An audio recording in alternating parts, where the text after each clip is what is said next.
ওকে, যাই হোক, আসলে আমরা আজকের ক্লাসটা থেকে যা শিখবো আর কি। তো সর্বপ্রথম আমরা জানতে পারবো what what do you mean by restricted. আসলে রেস্ট্রিকশন বলতে আমরা বুঝি যে কোন কোন জায়গাগুলোতে আসলে আমাদের রেস্ট্রিকশন থাকে বা বাধ্যবাধকতা থাকে, সেই বিষয়টা আমরা এখান থেকে নিয়ে যাব। তো যদিও এই ক্ষেত্রে আসলে আসছে আমাদের, সেটা হলো আমাদের যে বাধ্যবাধকতা আসবে সেটা হলো শুধুমাত্র কেমিক্যাল ম্যানেজমেন্টের ক্ষেত্রে আমাদের কোন কোন ক্ষেত্রে রেস্ট্রিকশন আছে বা কোন কোন ক্ষেত্রগুলো আমাদের মানতে হবে সেই বিষয়টা জানবো। What are the full meanings of RSL and MRSL? RSL R MRSL সম্পূর্ণ এলাবোরেটটা জানতে পারবো। What is the difference between RSL and MRSL? RSL R MRSL এর মূল পার্থক্যটা কি? আচ্ছা, is it necessary to get proper knowledge about RSL and MRSL? এখানে বলেই দিছি ফরেন ইসিআর হতে পারে, ইএমএস হতে পারে, অথবা এন্ড কেমিস্ট। এটা আপনারা আপনাদের মতো করে বসিয়ে নেবেন শেষের টুকু। আসলে এখানে অল্প কয়েকটা ছোট ছোট কোয়েশ্চেন দিচ্ছি, ছোট ছোট বিষয় বলছি, যদিও আমার টপিকসটা অতটা ছোট, অতটুকু জায়গার মধ্যেই বাক্সবন্দি করে রাখি নাই। আমরা এখানে অনেকগুলো বিষয় নিয়ে আলোচনা করব, এর মধ্যে চলে আসবে তারপরে আপনাদেরও দেখা যায় টুকটাক অনেক কিছু থাকতে পারে, জানার অনেক কিছু থাকতে পারে, বা আমার তরফ থেকে অনেক কিছু বোঝার থাকতে পারে আপনাদের দিক থেকে। তো আমরা বিষয়টা নিয়ে কাজ করব। আমরা যে বিষয়টা নিয়ে কাজ করব সেটা হলো জেডিসি এমআরএসএল, যেটা আপডেট হলো ভার্সন 3। আমরা ভার্সন 3-র আলোকেই বিষয়টা নিয়ে আলাপ আলোচনা করব, যদিও এখন মনে হয় ভার্সন 3.1 চলছে, কিন্তু আমরা ভার্সন 3টা এখানে আছি। 3.1 আর 3. প্রায় সিমিলার, অল্প কিছু জিনিস চেঞ্জ হয়েছে, সেই চেঞ্জটা আমি ভিতরে রাখছি। তো জেডিসি নিয়ে এর আগে আমরা অনেক আলাপ আলোচনা করছি। আসলে জেডিসি গেটওয়েটা কি, জেডিসি কিভাবে কাজ করে, জেডিসি রোডম্যাপ কি, জেডিসির ওয়েস্ট ওয়াটার ট্রিটমেন্ট কি, তারপরে হলো জেডিসির রোডম্যাপ টু জিরো কি। এছাড়াও এখন জেডিসির আরেকটা বিষয় আসছে, জেডিসির এয়ার ইমিশন টু জিরো অথবা এয়ার ইমিশন, আমরা অ্যাসেসমেন্ট যেটা বলি সেটা। তো প্রত্যেকটা বিষয় আসলে জেডিসি বিষয়টা যত বেশি ক্লিয়ারলি বুঝবেন, যারা যত ক্লিয়ারলি সেটাকে অ্যাপ্লাই করতে পারবেন, তারা তত ভালো পারফর্ম করতে পারবেন। কারণ হচ্ছে আপনি যদি কেমিক্যালের যদি পারফরমেন্স লেভেলটা যদি বলতে না পারেন, তার অ্যাপ্রুভ লিস্ট কোথেকে কোথেকে আছে সেটা যদি আপনি না জানেন, তো আসলে আপনি একটা সময় গিয়ে খুব ভালো পারফর্ম করতে পারবেন না। আর আমাদের সেক্টরটা হচ্ছে এমন একটা সেক্টর, ওখানে যদি আপনি খুব ভালো পারফর্ম করতে না পারেন বা একটু নিজের ক্রিয়েটিভিটি দেখাইতে না পারেন, ম্যানেজমেন্ট ক্ষমতাটা যদি আপনার মধ্যে না থাকে, তো একটা সার্টেন টাইম পর্যন্ত আপনি যাবেন, যাওয়ার পর আপনি সেখান থেকে ধসে পড়বেন অথবা একই জায়গায় থাকবেন। বিশেষ করে আমার যতটুকু মনে হয়, এখানে আমার যে সকল ছোট ভাইরা আছেন তারা মনে হয় বেশিরভাগই আসলে ওই ইফলুয়েন্ট ট্রিটমেন্ট প্ল্যান্ট বা ইটিপিতে জব করছেন। তো আসলে আমাদের ওই একটা ক্ষেত্রে আটকে থাকলে হবে না, আমাদের সেখান থেকে বের হয়ে আসতে হবে। যদিও এখন আপনারা ডাটা শুধু রেডি করে দিচ্ছেন, ইন ফিউচারে আপনার চিন্তা করতে হবে আমি ডাটা অ্যানালাইসিস করব। আমরা যারা ইসিআর আছি তারা অবশ্যই ডাটা নিয়ে অ্যানালাইসিস করছি, বা কিভাবে আরো আপডেট করব, ইমপ্রোমাইজ করব কোম্পানির ডাটাগুলোকে, সেই বিষয় নিয়ে কাজ করছি, মডিফাই করার চেষ্টা করছি। তারপর হচ্ছে আমরা একটা অবজেক্টিভ সেট করছি, আমাদের কিছু গোল হচ্ছে, টার্গেট থাকছে, সেটা অনুসারে আমাদের কিছু অ্যাচিভমেন্টও দেখাইতে হচ্ছে। তো প্রতিটা ক্ষেত্রে আমরা বেশ কিছু প্ল্যাটফর্ম নিয়ে কাজ করতে হয়। তার মধ্যে সবার কাছে পরিচিত একটা মুখ হচ্ছে আমাদের হিগ এফএম, এখন যেটা ভার্সন 4-এ আছে। তো হিগ এফএমটা হচ্ছে সবার কাছে পরিচিত একটা মুখ। বেশি আমরা যারাই কাজ করছি তারা মূলত হিগ নিয়ে কাজ করতে হচ্ছে, আর যারা আসলে হিগ নিয়ে কাজ করে তাদের ক্ষেত্রে বাকি সবকিছু চলে আসে। কারণ হিগ হলো এমন একটা প্ল্যাটফর্ম, ওইখানে যদি আপনি সাস্টেইনেবিলিটি বা এনভায়রনমেন্টাল ম্যানেজমেন্টের কাজগুলো যদি করে থাকেন, তাহলে আপনার অন্যান্য সকল বায়ার বা আহ, আপনার ক্রেতাগণের যে সকল সিওসি থাকে তারা বেশিরভাগই সেখান থেকে ডাটা নিয়ে নেয়। এটাকে একটা আপনি ওই যে যেটা বলি যে গ্লোবাল রিপোর্টিং এর যে একটা ইস্যু আছে আমাদের, সেটার অনেকটা জিনিসই আমাদের হিক দিয়ে কাভার করে নেওয়ার মূল একটা কারণ হচ্ছে, ঠিক যখন প্রথম স্টাবলিশড হয় বা তারাই প্রথম মানে সাস্টেইনাবিলিটি নিয়ে এত তোড়ঘোড় শুরু করে দেয় বেশ কিছু বায়ারের রিকোয়ারমেন্ট অনুসারে। যদিও প্রথম দিকে অল্প কিছু বায়ার মানে শুধু এইচএনএম আর সাথে অল্প কিছু বায়ার হিগের ইয়ের মধ্যে ছিল, তবে এখন বর্তমানে আস্তে আস্তে দেখা যাচ্ছে সকল বায়ারগণের প্রথম চাহিদা হচ্ছে আপনার কোম্পানিতে আসলে হিগ আছে কিনা, বা আপনি হিগের আপনার অ্যাচিভমেন্ট কতটুকু, আপনার স্ট্যাটাসটা কি, সেটা আমাদের সাথে শেয়ার করেন। তো যাদের হিগের স্ট্যাটাসটা ভালো, যাদের অ্যাচিভমেন্টটা ভালো, কোম্পানি সম্পর্কে নির্ঘাত ধরে নেয় যে আপনি যদি লেভেল 1 লেভেল 2 কমপ্লিট করে যদি লেভেল 3 তে চলে যান, অবশ্যই আপনি সেখানে ইমপ্লিমেন্টেশন কম আর বেশি করতে হচ্ছে। টোটালি কিছু না করে কিন্তু ঠিক কখনো পারফর্ম করা যায় না। তো এইগুলো একটা প্ল্যাটফর্ম। এছাড়াও হচ্ছে আপনার যদি আমরা বিইপিআই যেটা হচ্ছে আমরা যেটা বলি বিএসসিআই এর আরেকটা ভার্সন হলো বিইপিআই, যেটা হলো এনভায়রনমেন্টাল প্ল্যাটফর্ম। তো ওই বিইপিআই এ আমাদের কিছু ডাটা দিতে হয়, ওটা অনেকটা হিগের মতো। যদি হিগে আমরা 7টা কি 8টা পয়েন্ট নিয়ে কাজ করি, আর ওটাতে কাজ করতে হয় আপনার টোটাল 13টা পয়েন্ট নিয়ে। তো প্রত্যেকটা এক একটা পয়েন্টের কাজ হচ্ছে এক এক রকম, বাট জনপ্রিয় কিন্তু জনপ্রিয়তা অর্জন করতে পারছে হিগ। বিইপিআইবি কিন্তু একটা সময় শেষে তারা শুধু অ্যাসেসমেন্ট গুলো জমা নিছে। কখনো আমি নিজেও প্রায় 7-8টা অ্যাসেসমেন্ট কমপ্লিট করছি, কিন্তু কখনো ওটার ভেরিফিকেশন হয় নাই বা ভেরিফিকেশন আমি পাই নাই। বছর বছর শুধু আমাকে দিয়ে করাইছে, আমি করে দিয়ে দিচ্ছি, এটাই। কখনো ওটা কিন্তু ভেরিফাই হয় নাই। বাট ঠিক হলো এমন একটা প্ল্যাটফর্ম যেটার মধ্যে আপনার যেমন অ্যাসেসমেন্ট করতে হবে, অ্যাসেসমেন্টের সাথে আপনার ভেরিফাই হবে, ভেরিফিকেশন হওয়ার সাথে আপনার এনসি আসবে, এনসি ক্লোজ করতে হবে। এই টাইপের বেশ কিছু ইস্যু থাকে, সেটার সাথে আপনার সার্টিফিকেশন ইস্যুগুলো থাকে।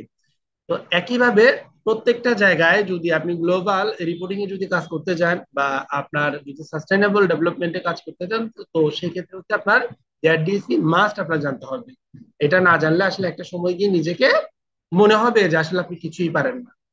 তো আমি বলবো যে এর আগের একটা ক্লাস প্লাস আজকের ক্লাস আপনারা তো আমার ইয়েগুলো পেয়ে যান।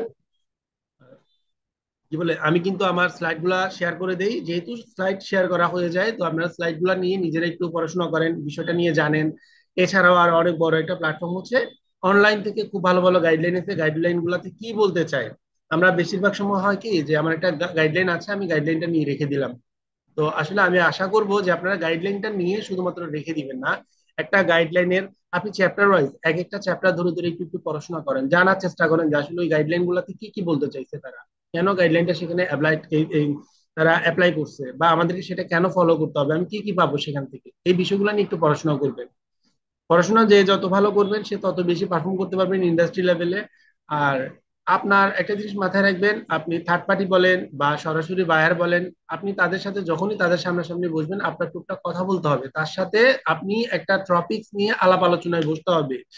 সে চাইবে আপনার কাছ থেকে আপনি কি জানেন, কিভাবে সেটা ম্যানেজ করতে পারেন, সেই বিষয়টা আপনি যখন তাদেরকে সুন্দর করে প্রেজেন্টেশন করতে পারবেন, তাদেরকে তাদের সাথে যখন বিষয়টা শেয়ার করতে পারবেন, তাদের সাথে যখন আপনি ভালো একটু কমিউনিকেট করতে পারবেন, অবশ্যই কোম্পানির কাছে আপনার ফেস ভ্যালু ভালো হচ্ছে। আর কোম্পানির কাছে আমার ফেস ভ্যালু মানেই হচ্ছে আমি কোম্পানির অ্যাসেটে পরিণত হচ্ছে, আর কোম্পানির অ্যাসেটে পরিণত হওয়া মানে হচ্ছে আমরা যেটার জন্য মূলত কাজ করি কোম্পানিতে, যে নিজের পারফরমেন্স শো শো আপ করতে পারবো, তাছাড়া হচ্ছে আমরা একটা ভালো পজিশন পাবো, ভালো একটা ইনক্রিমেন্ট হবে, ইত্যাদি ইত্যাদি যে সকল বিষয় আছে প্রত্যেকটা বিষয় আমার চলে আসে।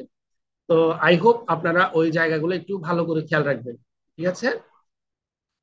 তো যাই হোক, এরপরে হচ্ছে আচ্ছা, কথা হচ্ছে হোয়াট ইজ রেস্ট্রিক্টেড। ঠিক আছে, একটি পোশাক তৈরি করতে আমাদের প্রথম প্রশ্নটাতে কিন্তু আমরা চলে আসছি। একটি পোশাক তৈরি করতে বিভিন্ন ধরনের ট্রিমস এর প্রয়োজন হয়, যেমন ধরেন সুতা, ফেব্রিক, বাটন, জিপার, রিবিট ইত্যাদি।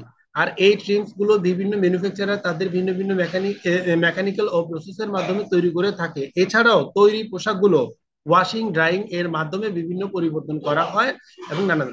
মূল বিষয়টা হলো আমরা যখন মূলত আমরা এর আগেই বলছি, আমরা এখন বর্তমানে যারা কাজ করছি আর কি বেশিরভাগ ক্ষেত্রেই হচ্ছে আমরা টেক্সটাইল ইন্ডাস্ট্রিতে কাজ করছি, পোশাক শিল্পে কাজ করছি, তাছাড়া হচ্ছে আপনার ওই পাদুকা শিল্প ইত্যাদিতে কাজ করছি। তো এই বিষয়গুলো হচ্ছে আমার বেশ এগুলো তৈরি করতে গেলে আমরা একটা যদি কমপ্লিট একটা শার্টের কথা বলি, আমি প্রথমে পরিচিত একটা মুখ হচ্ছে একটা শার্ট, একটা কমপ্লিট বডি বা একটা শার্ট যদি আমরা ধরি, ওই শার্টটা তৈরি করতে গেলে আমার বেশ কিছু জিনিসের প্রয়োজন হয়।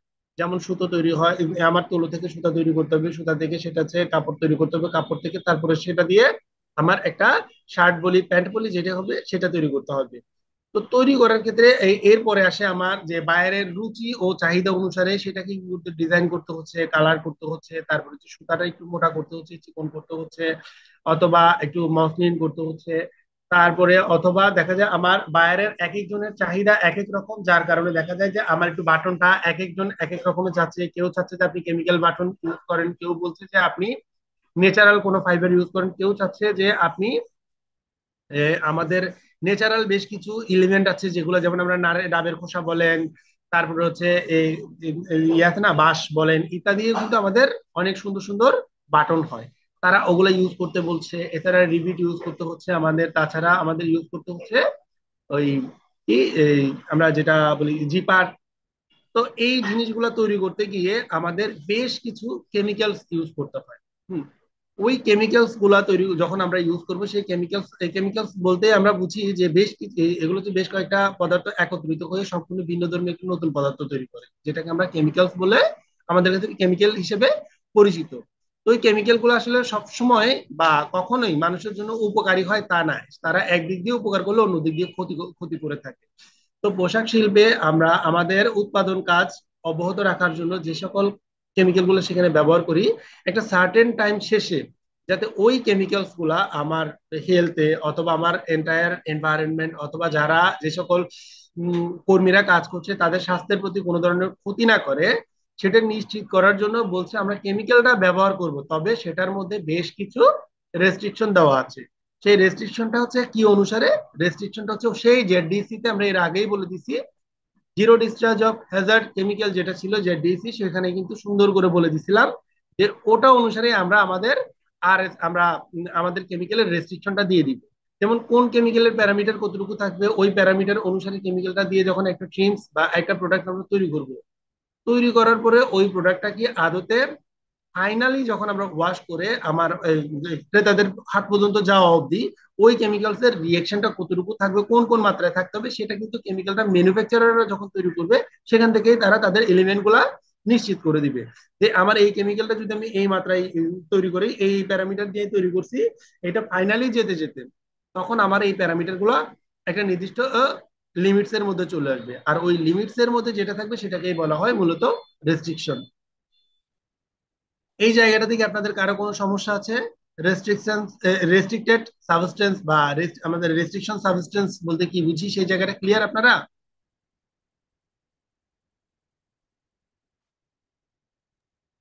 জি জি, ক্লিয়ার। ওকে। আপনারা কিন্তু প্রশ্ন করবেন, আপনারা ছোট বড় নানান ধরনের প্রশ্ন করেন, ঠিক আছে? তো যাই হোক, এখন আরেকটা বিষয় হচ্ছে আমাদের এই রেস্ট্রিকশন গুলো মূলত ম্যানুফ্যাকচারারদেরকে রেস্ট্রিকশন গুলো কেন দেওয়া হবে?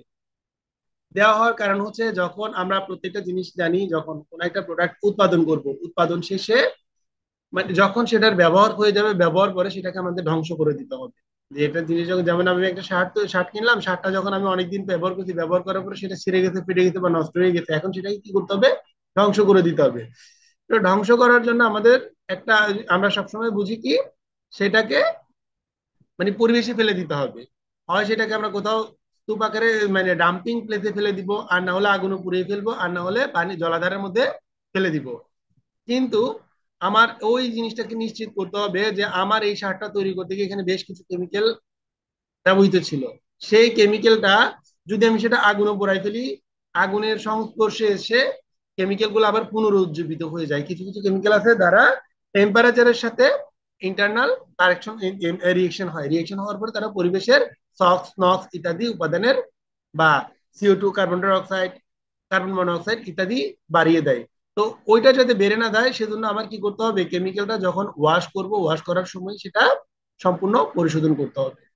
এছাড়া যদি দেখা যায় জলে ছেড়ে দিয়ে, জলে ছেড়ে দেওয়ার পরে সেটা আমার জলজ পরিবেশের কি কি ক্ষতি করতে পারে সেদিকটা নিশ্চিত করতে হবে। এছাড়া যদি যদি ডাম্পিং এর কাজে আমি সেটাকে ব্যবহার করি, সবার আগে মাথায় রাখতে হবে ওই ডাম্পিং করব যে জায়গাটাতে, ওই জায়গাটাতে আমি ইন ফিউচারে কিছু না কিছু উৎপাদন করব। উৎপাদনের সাথে সেখানে লিড থেকে শুরু করে অনেক হেভি মেটালস গুলা আমার প্রোডাক্ট খাদ্যের মধ্যে চলে যাবে। খাদ্যের মধ্যে যখন চলে যাবে সেটা আবার আমি যখন খাবারটা গ্রহণ করব, গ্রহণ করার পরে পুনরায় সেটা আমার শরীরে চলেছে। আলটিমেটলি আমি পরিবেশের তো ক্ষতি করছি করছি, সাথে আমি আমার নিজেরও ক্ষতি করছি, যদিও আমি না থাকলে আমার পরবর্তী প্রজন্ম ক্ষতি হবে। তো সেই জন্য আমাদের রেস্ট্রিক্টেড সাবস্টেন্সের দিকে একটু বেশি নজর দিবেন। ওকে। আর অবশ্যই এই রেস্ট্রিকশনটা কিন্তু আমি আপনি দিলে হবে না, এই রেস্ট্রিকশনটা হয়ে আসবে ম্যানুফ্যাকচারারদের থেকে। আমরা শুধু যখন আমাদের কোনো একটা কেমিক্যালস আমার ইন্ডাস্ট্রিতে প্রবেশ করবে, তখন শুধুমাত্র আমি সেখানে নিশ্চিত করব যে আমার এই কেমিক্যালটা মধ্যে প্যারামিটার কি কি আছে, আর সেটার ফাইনাল কি কি হবে, আমি আমার MSDS দেখতে পারি, আমার RSL MRSL কমপ্লাই করবো, কমপ্লাই করার পরে দেন তারপরে আমি সেটাকে এনশিওর করব যে এটা আমার প্রোডাক্টের জন্য ব্যবহার উপযোগী। দেখেন, আমরা প্রত্যেকটা প্রোডাক্টের রিস্ক অ্যাসেসমেন্ট করি। রিস্ক অ্যাসেসমেন্ট কেউ আমরা বুঝি? আমরা একটু একটু এই জায়গাগুলোতে কিন্তু প্রশ্ন করব।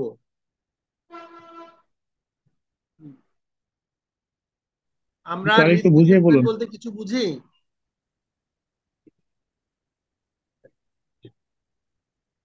শফিকুল আলম। স্যার একটু ডিটেলস বলুন।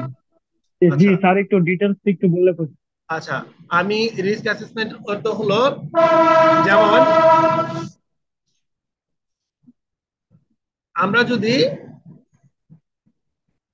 কোন একটা প্রোডাক্টের রিস্ক অ্যাসেসমেন্ট বলতে বুঝবো যে ওইটা দ্বারা আমার কি কি ক্ষতি হতে পারে, সেটার একটা নিরীক্ষা করা।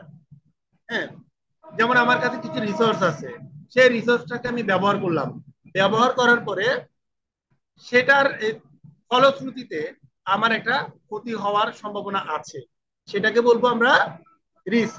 ঠিক আছে? যেমন আমার স্যার নেটওয়ার্কের অপরচুনিটি হচ্ছে সমস্যা কি, হচ্ছে, শোনা যাচ্ছে না। বুঝি নাই। শফিকুল কি যেন বললেন?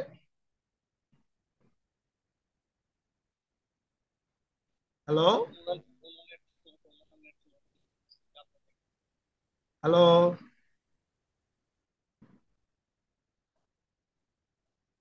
জি হ্যালো। হ্যাঁ, রফিকুল যেন কি বললেন? নেটওয়ার্কের সমস্যার জন্য কথা বুঝতে পারিনি।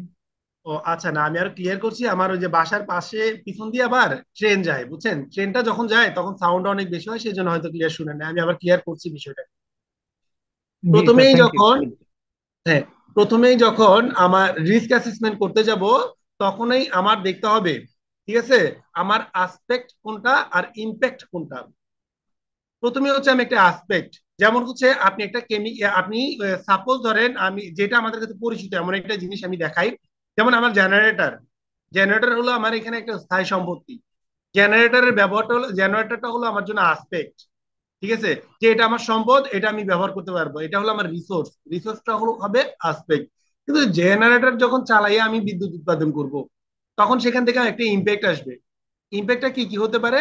সেখানে আমার এয়ার পলিউশন হবে, সেখানে সাউন্ড পলিউশন হবে, ফিজিক্যাল হেলথ হ্যাজার্ড আছে, তারপর হচ্ছে কি নয়েজ পলিউশন আছে। এই এই যে যে পলিউশন গুলো, যে ক্ষতির দিক যেটা, সেটা হলো ইম্প্যাক্ট। আসপেক্ট ছিল কি সেখানে আমার জেনারেটর। তারপরে যদি আমরা বয়লার ধরি, বয়লারটা হলো আমার জন্য আসপেক্ট। বয়লারের, তারপরে আমার এটার ইম্প্যাক্টটা কি হইতে পারে? বয়লারের মধ্যে আমি অবশ্যই ফুয়েল জ্বালাইতে হবে, ফুয়েল জ্বালাইলে সেটা আমার কার্বন নিঃসরিত হবে। তার মানে ইম্প্যাক্ট হলো আমার কার্বন নিঃসরণ না, যেটা পরিবেশ দূষণ করবে। ইম্প্যাক্ট হলো কি, কার্বন যখন অতিরিক্ত নিঃসরিত হবে, নিঃসরণ হওয়ার পরে সেটা আমার পরিবেশ দূষণ করবে, সেটা হলো আমার জন্য ইম্প্যাক্ট। আসপেক্ট ছিল কি আমার বয়লারের ব্যবহারটা। তারপরে ওখানে টেম্পারেচার বেড়ে যাবে, আর এছাড়াও পরিবেশে অতিমাত্রায় সক্স নক্স ইত্যাদি বেড়ে যাবে, এটা হলো ইম্প্যাক্ট। ঠিক আছে? একইভাবে প্রত্যেকটা জিনিস যখন আমি ওয়াটার ব্যবহার করব, আমার আসপেক্ট কি? যেমন আমার ওয়াটার রিসোর্স, একটা যদি যদি আমি বলি যে আমার সাবমার্সিবল, সাবমার্সিবলটা হলো আমার জন্য আসপেক্ট। কিন্তু যখন আমি পানিটা ব্যবহার করব, ব্যবহার করার পরে কি করবে? আমার ভূপৃষ্ঠের থেকে পানির লেয়ার কমে যাবে। পরিবেশে একটা নির্দিষ্ট সময় শেষে আমি কি হবে, আমার বিশুদ্ধ পানির ঘাটতি হবে, সেটা হলো আমার জন্য ইম্প্যাক্ট। তো আসপেক্ট আর ইম্প্যাক্ট আমি পেলাম। এখন আমি আসপেক্ট আর ইম্প্যাক্টটাকে আমি রিসোর্স হিসেবে গণ্য করবো কোনটাকে? আমার রিসোর্স ছিল, মনে করেন জেনারেটরটা আমার জন্য ছিল রিসোর্স, সেটা ব্যবহার করার কারণে আমার কি হলো, একটা ইম্প্যাক্ট হলো।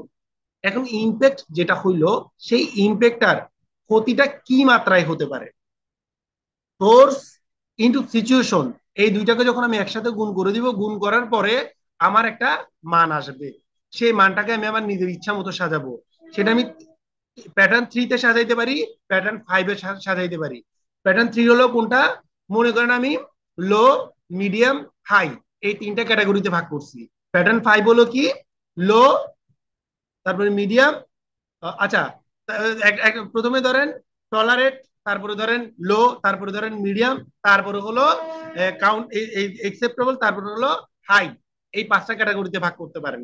এটা হচ্ছে আপনি আপনার ইচ্ছা মতো ধরে ফেলবেন। এখন মানটা আপনি কিভাবে সাজাবেন? মনে করলেন আপনি ধরলেন 5টা প্যাটার্নে যদি ধরেন, আপনি ধরলেন 1 থেকে 5 পর্যন্ত হচ্ছে আপনার জন্য মিনিমাম বা কাউন্টেবল। তারপরে 5 থেকে 10 হলো আপনার জন্য লো, 11 থেকে 15 হলো আপনার জন্য মিডিয়াম, তারপর হচ্ছে 16 থেকে 20 হলো আপনার জন্য মিডিয়াম থেকে একটু বেশি ধরে নিলেন। তারপরে 21 থেকে 25 হলো আপনার জন্য হাই। ঠিক আছে, এই যে আপনি 5টা ক্যাটাগরিতে ভাগ করলেন, ভাগ করার পরে তখন আপনার মানের উপর ডিপেন্ড করে আপনার সেখানে কি করতে হবে, ওটার রেজাল্টটা বের করতে হবে। ওটা হলো আপনার জন্য রিস্ক অ্যাসেসমেন্ট। ঠিক আছে, যে আমি বুঝছি যে আমি মনে করেন একটা কেমিক্যাল আপনি ব্যবহার করলেন, ওই কেমিক্যালটা যখন ব্যবহার করছেন সেটা আপনার ডেইলি কতটুকু লাগতেছে কেমিক্যাল, চিন্তা করতে হবে কি আপনার ডেইলি কেমিক্যাল কতটুকু লাগতেছে, এটা একটা হিসাব। তারপর হচ্ছে ওই কেমিক্যালটার ক্ষতির প্রভাবটুকু কতটুকু করতে পারে, এটা হলো আরেকটা হিসাব। যারা এটার সাথে কাজ করতেছে আর যখন তাদের মানে ইনহেলেশনে আসে বা তাদের গায়ে লাগে, সংস্পর্শে আসে, সেটার ক্ষতি প্রভাবটা কতটুকু, এই সবগুলো দিক বিচার বিশ্লেষণ করার পরে আপনার মানটা সাজাইতে হবে। ধরেন আপনি কেমিক্যালটা ইউজ করেন ডেইলি 10 লিটার, হ্যাঁ, যেখানে আপনার ইউজ করার কথা ছিল চাইলে আপনি 100 লিটার পর্যন্ত ইউজ করতে পারবেন, কিন্তু আপনি এখন করলেন 10 লিটার, তার মানে খুব কম ইউজ করছেন। যখন কম আপনার হিসাব অনুসারে এটা হলো আপনার জন্য কম, কম মাত্রায় হলে তাইলে এটা আপনার ব্যবহার করতেছেন ডেইলি। তাহলে একদিনে যদি আপনি 10 লিটার ইউজ করেন, 10 লিটারের ক্ষতির কারণটা দেখবেন যে এটা ব্যবহার করার পরে কতর কি মাত্রায় ক্ষতি হইতে পারে, কেমিক্যালের ক্রাইটেরিয়া অনুসারে সেটা বাড়বে কমবে। তারপরে ওটার একটা মান ধরলেন, ধরার পরে দুইটাকে গুণ করে দিয়ে দেখবেন রেজাল্টটা কত ঘরে যায়। তখন ওই রেজাল্টটা যদি আপনার মনে সাপোজ ধরেন 15 ঘরে পড়ছে, এখন 15 ঘরে যখন পড়ছে 15টা আপনি ধরে নিছেন যে ওটা মিডিয়াম ছিল, 11 থেকে 15 ছিল মিডিয়াম পর্যন্ত, তখন আপনার রিস্ক হয়ে যাবে মিডিয়াম রিস্ক। ঠিক আছে, তো এইভাবে হচ্ছে আপনার রিস্ক অ্যাসেসমেন্ট করতে হবে, প্রত্যেকটা প্রোডাক্টের রিস্ক অ্যাসেসমেন্ট করতে হবে। সেটা হলো যদি একটা শার্টের কথা বলি, শার্টের রিস্ক অ্যাসেসমেন্ট যখন আপনি বা একটা পোশাকের যখন আপনি রিস্ক অ্যাসেসমেন্ট করবেন, তখন আপনি এটার ফাইনাল ডেস্টিনেশনটা কি। আমরা জানি একটা পোশাকের তাকে যখন আমি তুলা থেকে সুতা উৎপাদন করছি, সেখান থেকে তারে আমি একটা সম্পূর্ণ একটা প্রোডাক্ট তৈরি করছি, তৈরি করার পরে আমি জানি এটাকে আমি অ্যাজ এ সার্টেন টাইম পর্যন্ত ব্যবহার করতে পারবো, তারপরে আর আমি এটাকে ব্যবহার করতে পারবো না। যখন আমি ব্যবহার করতে পারবো না, তখন এটাকে কি করতে হবে, সেটাকে ধ্বংস করে দিতে হবে। ধ্বংস করার জন্য তার ফাইনাল ডেস্টিনেশনটা কি, তাকে ওই ফাইনাল ডেস্টিনেশনটাকে বলবো আমি লাইফ সাইকেল। তার মানে তার শুরুটা ছিল একটা জিনিং থেকে, তুলা থেকে শুরু হয়েছে, শেষ হয়েছে কোথায়, আমার গার্বেজ হিসেবে। তো গার্বেজ হিসেবে যখন আমি দিব, তাকে কি আমি পুনরায় রিইউজ করতেছি না রিসাইকেল করতেছি, অথবা তাকে ধ্বংস করতেছি, ধ্বংস করলে তাকে কোন প্রসেসে ধ্বংস করতেছি, তাকে কি ইনসিনারেশনে দিচ্ছি না ডাম্পিং এ দিচ্ছি, অথবা করছি কি করছি ওই যে জলে ফেলে দিচ্ছি, সেই বিষয়টা নিশ্চিত করে আমার ওভাবে প্রোডাক্টের রিস্ক অ্যাসেসমেন্ট করতে হবে। একদম প্রত্যেকটা স্টেপে আপনি যদি একটা প্রোডাক্টের যদি শুরু থেকে শেষ পর্যন্ত ধরেন, যেমন আমার তুলা থেকে যদি সুতা উৎপাদন হয়, সেখানেও কিছু রিস্ক আছে, যে সেখান থেকে ক্ষতির প্রোডাক্ট গুলো কি কি আছে, এগুলো প্রত্যেকটা জিনিস অ্যানালাইসিস করে করে আপনার কাছে আগে চিন্তা করবেন যে কি কি ক্ষতিগুলো আছে, ক্ষতিগুলো আপনি কিভাবে সেখানে নিতে পারেন। এভাবে প্রত্যেকটা জিনিসের রিস্ক নির্বাচন করে তারপরে সেটাকে আপনার রিস্ক অ্যাসেসমেন্টটা করতে হবে। তো তারপর দেখেন এখানে একটা কথা বলছে, রিস্ক হলো দুই টাইপ, একটা হলো কেমিক্যাল রিস্ক আর একটা হলো ফিজিক্যাল রিস্ক। ফিজিক্যাল রিস্ক এটা নিয়ে আমাদের এখন আলোচনার খুব একটা বেশি কিছু নেই, বাট আজকে আমরা যে বিষয়টা নিয়ে আলাপ আলোচনা করবো সেটা হলো আমার কেমিক্যাল রিস্ক। আমাদের টোটাল কাজটাই হচ্ছে আজকে জাস্ট কেমিক্যাল নিয়ে কাজ করব। ঠিক আছে, ফিজিক্যাল রিস্কের বিষয়টা হলো কিছু কিছু রিস্ক থাকে যেগুলো আমার সরাসরি আমার হেলথের উপর চলে আসে। তো সেটা হলো ফিজিক্যাল রিস্ক অথবা প্রোডাক্টের যে সরাসরি ডাইরেক্ট রিস্ক অ্যাসেসমেন্ট যেমন করা হয়, যেমন প্রোডাক্টের রিস্ক অ্যাসেসমেন্ট কিন্তু আপনি করবেন না, প্রোডাক্টের রিস্ক অ্যাসেসমেন্ট করবে কোয়ালিটি টিম, কিন্তু আপনি করবেন যে কেমিক্যালের রিস্ক অ্যাসেসমেন্ট, কারণ আপনার কাজ হচ্ছে আপনার সাথে রিলেশন হচ্ছে কেমিক্যালস এর, আপনার সাথে কিন্তু প্রোডাক্টের রিলেশন না। প্রোডাক্ট যখন আপনার কাছে আসবে, আপনার হাতে আসার পরে আপনি চিন্তা করবেন এটাতে কোন কোন কেমিক্যাল ইউজ করার পরে এটাকে তার মানে ক্রেতার চাহিদা অনুসারে তাকে রেডি করা হবে। তো তখন আপনি কি করবেন, তা শুধুমাত্র কেমিক্যালের রিস্ক অ্যাসেসমেন্ট গুলাই করবেন। ঠিক আছে, এই জায়গাটাতে কার কোনো প্রবলেম আছে? না স্যার। ওকে। স্যার একটা ছোট কোয়েশ্চেন ছিল। জি স্যার বলেন। স্যার এই রিস্ক অ্যাসেসমেন্ট যেটা বলছেন, এখানে তো দুইটা সোর্সের কথা বলছেন, একটা হচ্ছে অ্যাসপেক্ট আর একটা হচ্ছে ইমপ্যাক্ট। এখন আমার ফ্যাক্টরিতে যদি কার্টু প্যাক ফ্যাক্টরি হয়, সেখানে বয়লারটাকে আপনি বলছেন এক্সপেক্ট, তাই না? জি। এখন বয়লারটার থেকে যদি আমি বায়োমেশ বের করি, যেটা পোড়াচ্ছে আর কি, জুট যেটা পোড়াচ্ছি, তো ওটাকে কি আমি ইমপ্যাক্ট হিসেবে বলতে পারবো, বা ওখানে ক্ষতি কি কি হতে পারে? হ্যাঁ হ্যাঁ, আমি আপনাকে আরেকটু ক্লিয়ার করি বায়োমেশ বিষয়টা যেটা হলো, আমরা যে কোনো একটা মেশিন ইউজ করছি, হ্যাঁ, বা যেটা ব্যবহার করার পরে আমি উপকৃত হয়েছি, সেটা হলো আমার জন্য উপকার, সেটা হলো আমার জন্য আসপেক্ট। কিন্তু ওইটা ব্যবহারের ফলে আমার পরিবেশের কিছু ক্ষতি হইতে পারে, বা সেটার একটা সার্টেন টাইম শেষে সেটার একটা উপকারী দিক অথবা একটা ক্ষতিকারের দিক থাকতে পারে, সেটাকে বলবো আমরা ইম্প্যাক্ট। মানে তার ব্যবহারের ফলে, আমরা বলি না যে এই জিনিসটা ব্যবহারের ফলে এটা হইতে পারে, বন্যা হইছে, বন্যা মানে আমরা বলতেছি অতিরিক্ত বৃষ্টি হয়েছে, বৃষ্টির ফলে বন্যা হয়েছে। তো আমাদের যে অতিরিক্ত বৃষ্টিটা ছিল আমাদের জন্য আসপেক্ট, আর যে বন্যাটা হয়েছে বন্যাটা হলো আমাদের ইম্প্যাক্ট। ক্লিয়ার? এটা কিন্তু ন্যাচারাল কথা যে আমি একটা জিনিস ব্যবহার করছি, আর ওই ব্যবহারের ফলে যেটা বের হবে সেটা পজিটিভ হইতে পারে, নেগেটিভ হইতে পারে, সবসময় যে নেগেটিভ হবে তা কিছু না। ওটা হলো আমার জন্য ইম্প্যাক্ট। ঠিক আছে? তো আসপেক্ট আর ইম্প্যাক্ট যে জানবেন সে অবশ্যই সাথে জেনে নেবেন, একটা হলো সোর্স আর একটা হলো সিচুয়েশন।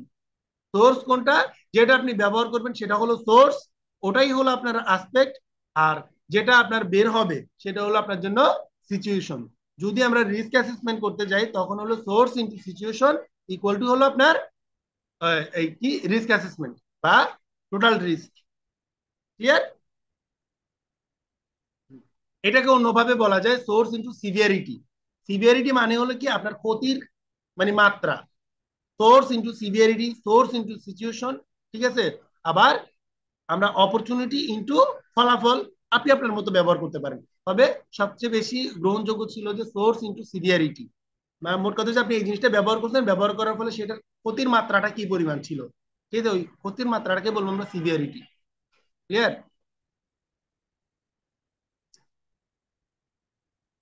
শফিকুল, আপনার আনসার ক্লিয়ার? হ্যাঁ জি স্যার, থ্যাংক ইউ স্যার। ওকে। জি। তাহলে এখন দেখেন, আমরা এখানে ছোট্ট একটা চার্ট দিয়েছিলাম। সেই চার্টটা হলো কি, যে এই যে আরএসএল বা এমআরএসএল এটার মধ্যে আসলে কাদের জন্য আমরা ব্যবহার করব। তো কিছু কিছু ব্র্যান্ড আছে, যেমন হচ্ছে আমরা যদি বলি যে যারা মূলত ম্যানুফ্যাকচারার যেমন জেডিসি হলো একটা প্ল্যাটফর্ম, তো তারা মূলত বলছে যে বেশ কিছু কেমিক্যাল ম্যানুফ্যাকচারার আছে তাদের দেওয়া কিছু রেস্ট্রিকশন লিস্ট, যেগুলো হচ্ছে আমাদের বেশ কিছু বায়ারদের গ্রহণযোগ্য মাত্রায় থাকতে হবে। তো এখানে আমি বেশ কিছু বায়ারের একটা লিস্ট দিয়ে দিচ্ছি। যেমন আমরা এখানে এইচএনএম আছে, সিএনডে আছে, এমএনএস আছে, তারপরে হচ্ছে আমরা কি বলতেছি ওই যে পুমা আছে, ইত্যাদি নানান ধরনের বায়ার আছে। তো তারা আছে কাদের মানে এই আরএসএল এমআরএসএল টাকে অ্যাপ্রুভ করছে সেটার একটা লিস্ট। ঠিক আছে? আমরা মূলত আরএসএল বা এমআরএসএল যেটাই করব সেটা হলো বায়ারদের জন্য। ওকে। এখন আসি আরএসএল জিনিসটা কি আর এমআরএসএল জিনিসটা কি। প্রথমে আমরা উল্টো দিক থেকে গেলে, একটা হলো এমআরএসএল। এমআরএসএলটা হলো ম্যানুফ্যাকচারার রেস্ট্রিক্টেড সাবস্টেন্স লিস্ট। তার মানে আমরা প্রথমেই বুঝতে বুঝতে পারছি যে এমআরএসএল হলো যারা একটা মানে কেমিক্যালটা যখন যারা প্রডিউস করবে তাদের জন্য কিছু রেস্ট্রিকশন আছে। তো রেস্ট্রিকশনটা বলতে গেলে কি, আমি বলে দিলাম যে আমার এই কেমিক্যালটা যদি যে কোনো একটা কেমিক্যাল তৈরি করব, হুম, কেমিক্যালটার মাত্রাটা হতে হবে একটা নির্দিষ্ট লিমিট, এটা হচ্ছে দিয়ে দিবে। এই লিমিটটা কে দিছে? জেডিসি দিয়ে দিছে। যে আপনার কেমিক্যালটা তৈরি করতে আপনি যে সকল উপাদানগুলো দিবেন এটার মধ্যে আপনার কম্পোজিশনটা থাকবে, কেমিক্যালের ওই কম্পোজিশনের মাত্রাগুলো এই মাত্রায় থাকতে হবে। যদি এই মাত্রায় থাকে তবে এটা জেডিসি লেভেল 1 কমপ্লিট করবে। যদি তার থেকে আরেকটু ভালো মান হলে লেভেল 2, তার থেকে আরেকটু ভালো হলো লেভেল 3। তো একটা গাইডলাইন সেটা দিয়ে দিচ্ছে জেডিসি। জেডিসির গাইডলাইন অনুসারে আমাদের কি করতে হবে, এমআরএস যারা ম্যানুফ্যাকচারার তারা ওই সে অনুসারে কম্পোজিশন অনুসারে তারা কেমিক্যাল গুলা তৈরি করবে। তৈরি করার পরে আমরা জানি একটা কেমিক্যাল যদি আপনার 2 ppm দেওয়া হয়, তাহলে এটা ফাইনালি যখন আমি ওয়াশ করব তখন সেটা আমরা পরিবেশের গ্রহণযোগ্য মাত্রায় চলে আসবে।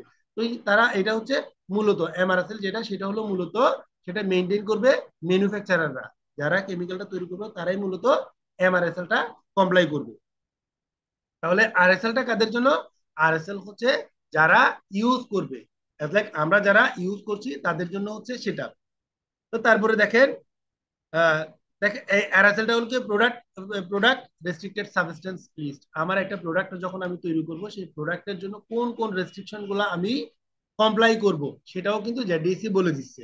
আমার যখন একটা টেস্ট করা হয় ফাইনালি, তো সেটার জন্য ওখান থেকে কিন্তু একটা রেজাল্ট আসে, যেটা জেডিসি যদি কমপ্লাই করে তখনই সে রেজাল্ট দেখাবে, আদারওয়াইজ সে নট ফাউন্ড দেখাই দিবে। তারপরে হলো, এখন আমার কথা হচ্ছে কোনটা কোথায় করব। যখন আমি এর আগেও বলেছিলাম যে আমার যখন একটা কেমিক্যাল আমি ইনপুট করব, তখন অবশ্যই আমি ইনপুটে কি করব, এমআরএসএলটা মেনটেন করে নিব। এমআরএসএলটা সবসময় আপনি কেমিক্যাল একটা ইনপুটে, ইনপুট যখন করবেন ইনপুটের ক্ষেত্রে এমআরএসএলটা মেনটেন করবেন, আর আউটপুটের ক্ষেত্রে যখন পরিবেশ আপনি ছেড়ে দিবেন তখন আপনি আরএসএলটা মেনটেন করবেন। যাদের এমআরএসএল এর সিলেকশনটা ঠিক থাকবে, তারা ওটা যখন জাস্টিস ভালো করে করতে পারবেন, তারা অবশ্যই আরএসএলটার রেজাল্ট ভালো পাবেন। এই জিনিসটা মাথায় রাখবেন। তো এর আরএসএল আর এমআরএসএল এর মূল পার্থক্যটা ছিল কি, একটা হলো ইনপুট আর একটা হলো আউটপুট। হ্যাঁ, ইনপুট হলো এমআরএসএল, আউটপুট হলো আরএসএল। তারপর হলো এমআরএসএল হলো ম্যানুফ্যাকচারার রেস্ট্রিক্টেড সাবস্টেন্স, আর আরএসএলটা হলো ওই আমরা প্রোডাক্ট, আমরা যেটাকে বলি রেস্ট্রিক্টেড সাবস্টেন্স লিস্ট অথবা প্রোডাক্ট রেস্ট্রিক্টেড সাবস্টেন্স লিস্ট। এই ছিল আপনার মূল পার্থক্যটা। যারা এখন নিউ কামার বা আমাদের এই ফিল্ডে নতুন আছেন, তারা বেশ কিছু জায়গায় যাবেন, নতুন নতুন জায়গায় ইন্টারভিউ দিবেন। ইন্টারভিউ আপনারা ভালো ভালো জায়গায় যখন পারফর্ম করতে যাবেন, আপনারা অনেক ইন্টারভিউ ফেস করতে হবে। সেখানে এই একটা কোয়েশ্চেন, এটা কমন একটা কোয়েশ্চেন, যে আরএসএল কি, এমআরএসএল কি, তারপরে হচ্ছে আরএসএল আর এমআরএসএল এর এই যে পার্থক্যটা দেখাও। তারপরে হলো এর আরএসএলটা ইনপুট না আউটপুট, আর এমআরএসএলটা ইনপুট না আউটপুট, ওইটা ইন্ডিকেট করে দাও। এই একটা জায়গার মধ্যে আপনার চারটা পাঁচটা কোয়েশ্চেন করে। তো এই জায়গাটা একটু ক্লিয়ার হয়ে নিন। কারো যদি ক্লিয়ার হইতে সমস্যা হয়, সে কোয়েশ্চেন করেন।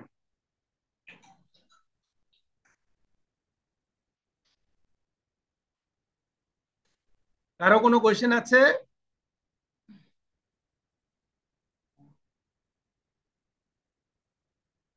তাহলে যদি না থাকে, আমরা এখন কি করব, সামনের দিকে এগিয়ে যাই।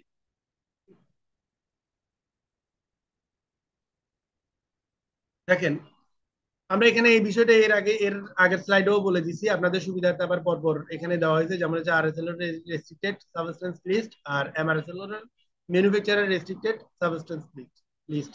এখানে বলেই দিছি যে কোনটা কার জন্য। আচ্ছা, এখন আমরা অল্প কিছু বিষয়, যে কিছু কিছু কেমিক্যালস আছে, ওই কেমিক্যালস গুলার কোন কোন বিষয়গুলো আমরা আজকে একটু আলোচনায় দেখবো, আমরা কিভাবে কিভাবে সেটা দেখতে হবে, আর তার ক্ষতির মাত্রাটা কতটুকু সেটা জেনে নিব। প্রথমেই আমরা বলে দিছি অ্যাসিডিক অ্যান্ড অ্যালকাইন সাবস্টেন্স বা পিএইচ যেটা বলি। পিএইচ ব্যবহার করব, পিএইচ এর মান মাত্রা কতটুকু, সেটা আপনার গ্রহণযোগ্য কতটুকু, বাচ্চাদের জন্য কতটুকু আর বড়দের জন্য কতটুকু সেটা দেখবো। হেভি মেটালস আছে, অ্যালকাইনল, আচ্ছা, অ্যালকাইনোফেনল, অক্সিলেট, তারপর হচ্ছে আপনার অ্যাজামাইন, ক্লোরিনেটেড প্যারাফিন, তারপরে ক্লোরোফেনলস ইত্যাদি। এরকম আরো বেশ কয়েকটা জিনিস আছে, যদিও আমরা সবকিছু দেখবো না, কারণ হচ্ছে আমাদের এই এখানে হচ্ছে বিষয়টা হচ্ছে কি, আমরা অল্প কয়েকটা দেখলেই বাকিগুলা যখন আমরা আমাদের গাইডলাইন গুলো পড়বো, আমাদের গাইডলাইন অনুসারে সেগুলা চলে আসবে। ঠিক আছে?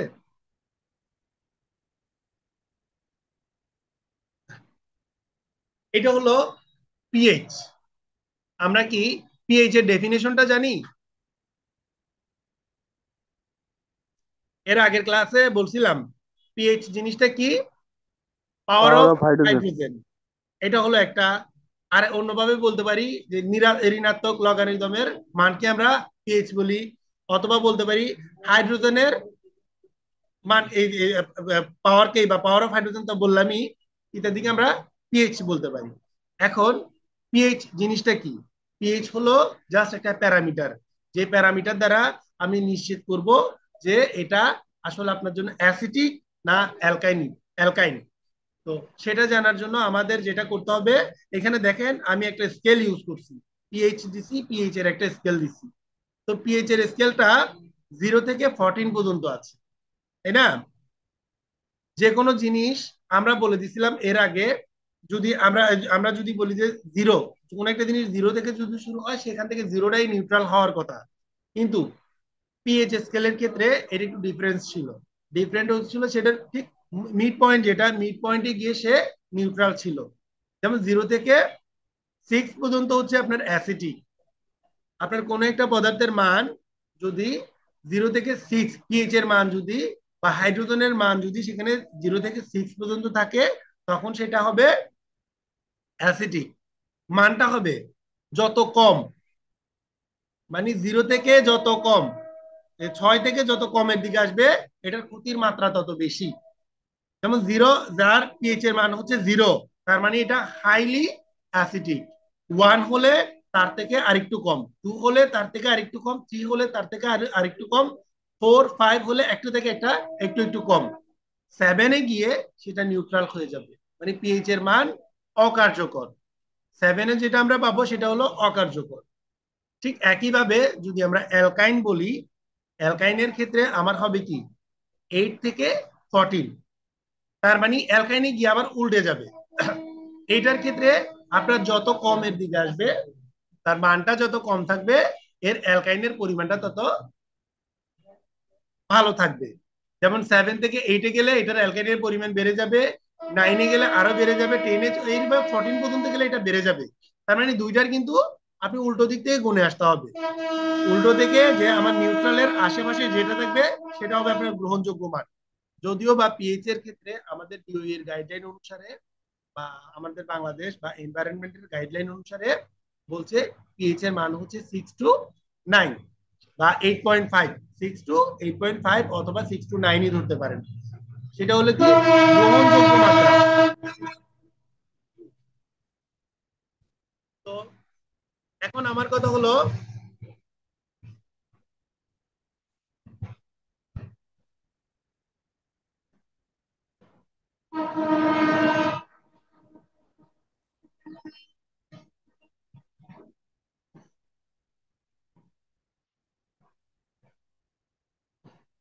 তো এখন আমার কথা হলো যদি আমার সেটা, আবার 6 হলো আমরা বলেছি 7 নিউট্রাল, 6 to 9 হলো গ্রহণযোগ্য। স্ট্যান্ডার্ড হলো আপনি 6 থেকে 7-এর মধ্যে রেখে দেওয়া, ওটা আপনার জন্য ভালো। কোনো বায়ার বা এটা বেবি ওয়ার থেকে শুরু করে, মানে আপনার ম্যান ওয়ার বা প্রাপ্তবয়স্ক সবার জন্য ইউজ করতে পারবেন। এরপরে হলো আপনার এই পিএইচ এর, আপনি কোথায় কোথায় এই পিএইচটাকে এই আপনি করবেন, রেস্ট্রিক্টেড করা হয়েছে কোন কোন জায়গার ক্ষেত্রে। যখন আমরা টেক্সটাইল ইন্ডাস্ট্রি কথা বলা হচ্ছে, সেখানে বলছে may cause irritation to skin when it contact. যদি পিএইচ এর রিয়াকশনটা আপনার স্কিনের আশেপাশে হয়, তখন সেখানে আপনার ইরিটেট বলতে অস্বস্তিকর হতে পারে, আপনার আপনার একটা অস্বস্তি ফিল হতে পারে। তারপরে হলো অ্যালার্জেনিক, সেটার রিয়েকশনের কারণে আপনার অ্যালার্জি হওয়ার সম্ভাবনা আছে। স্কিন ক্যান্সার সর্বোপরি হতে পারে আপনার, একটা জিনিস একটা জায়গায় দেখবেন যে স্কিন ক্যান্সার যেখানে হচ্ছে সেখানে অতিরিক্ত মাত্রা অতিরিক্ত কেমিক্যাল, যারা বেশি খুব বেশি প্রসাধনী ব্যবহার করে, এদের স্কিনে দেখবেন একটা সার্টেন টাইম শেষে স্কিন ক্যান্সারটা বেশি দেখা যায়। কারণ হচ্ছে ওই যে প্রসাধনীটা তৈরি করছে সেখানের মধ্যে কোনো প্যারামিটার গুলো মেনটেন করা হয় না, ইচ্ছা মতো পরিষ্কার রঞ্জক পদার্থ ব্যবহার করা হয়েছে, যার কারণে সেখানে স্কিন ক্যান্সার হয়ে যায়।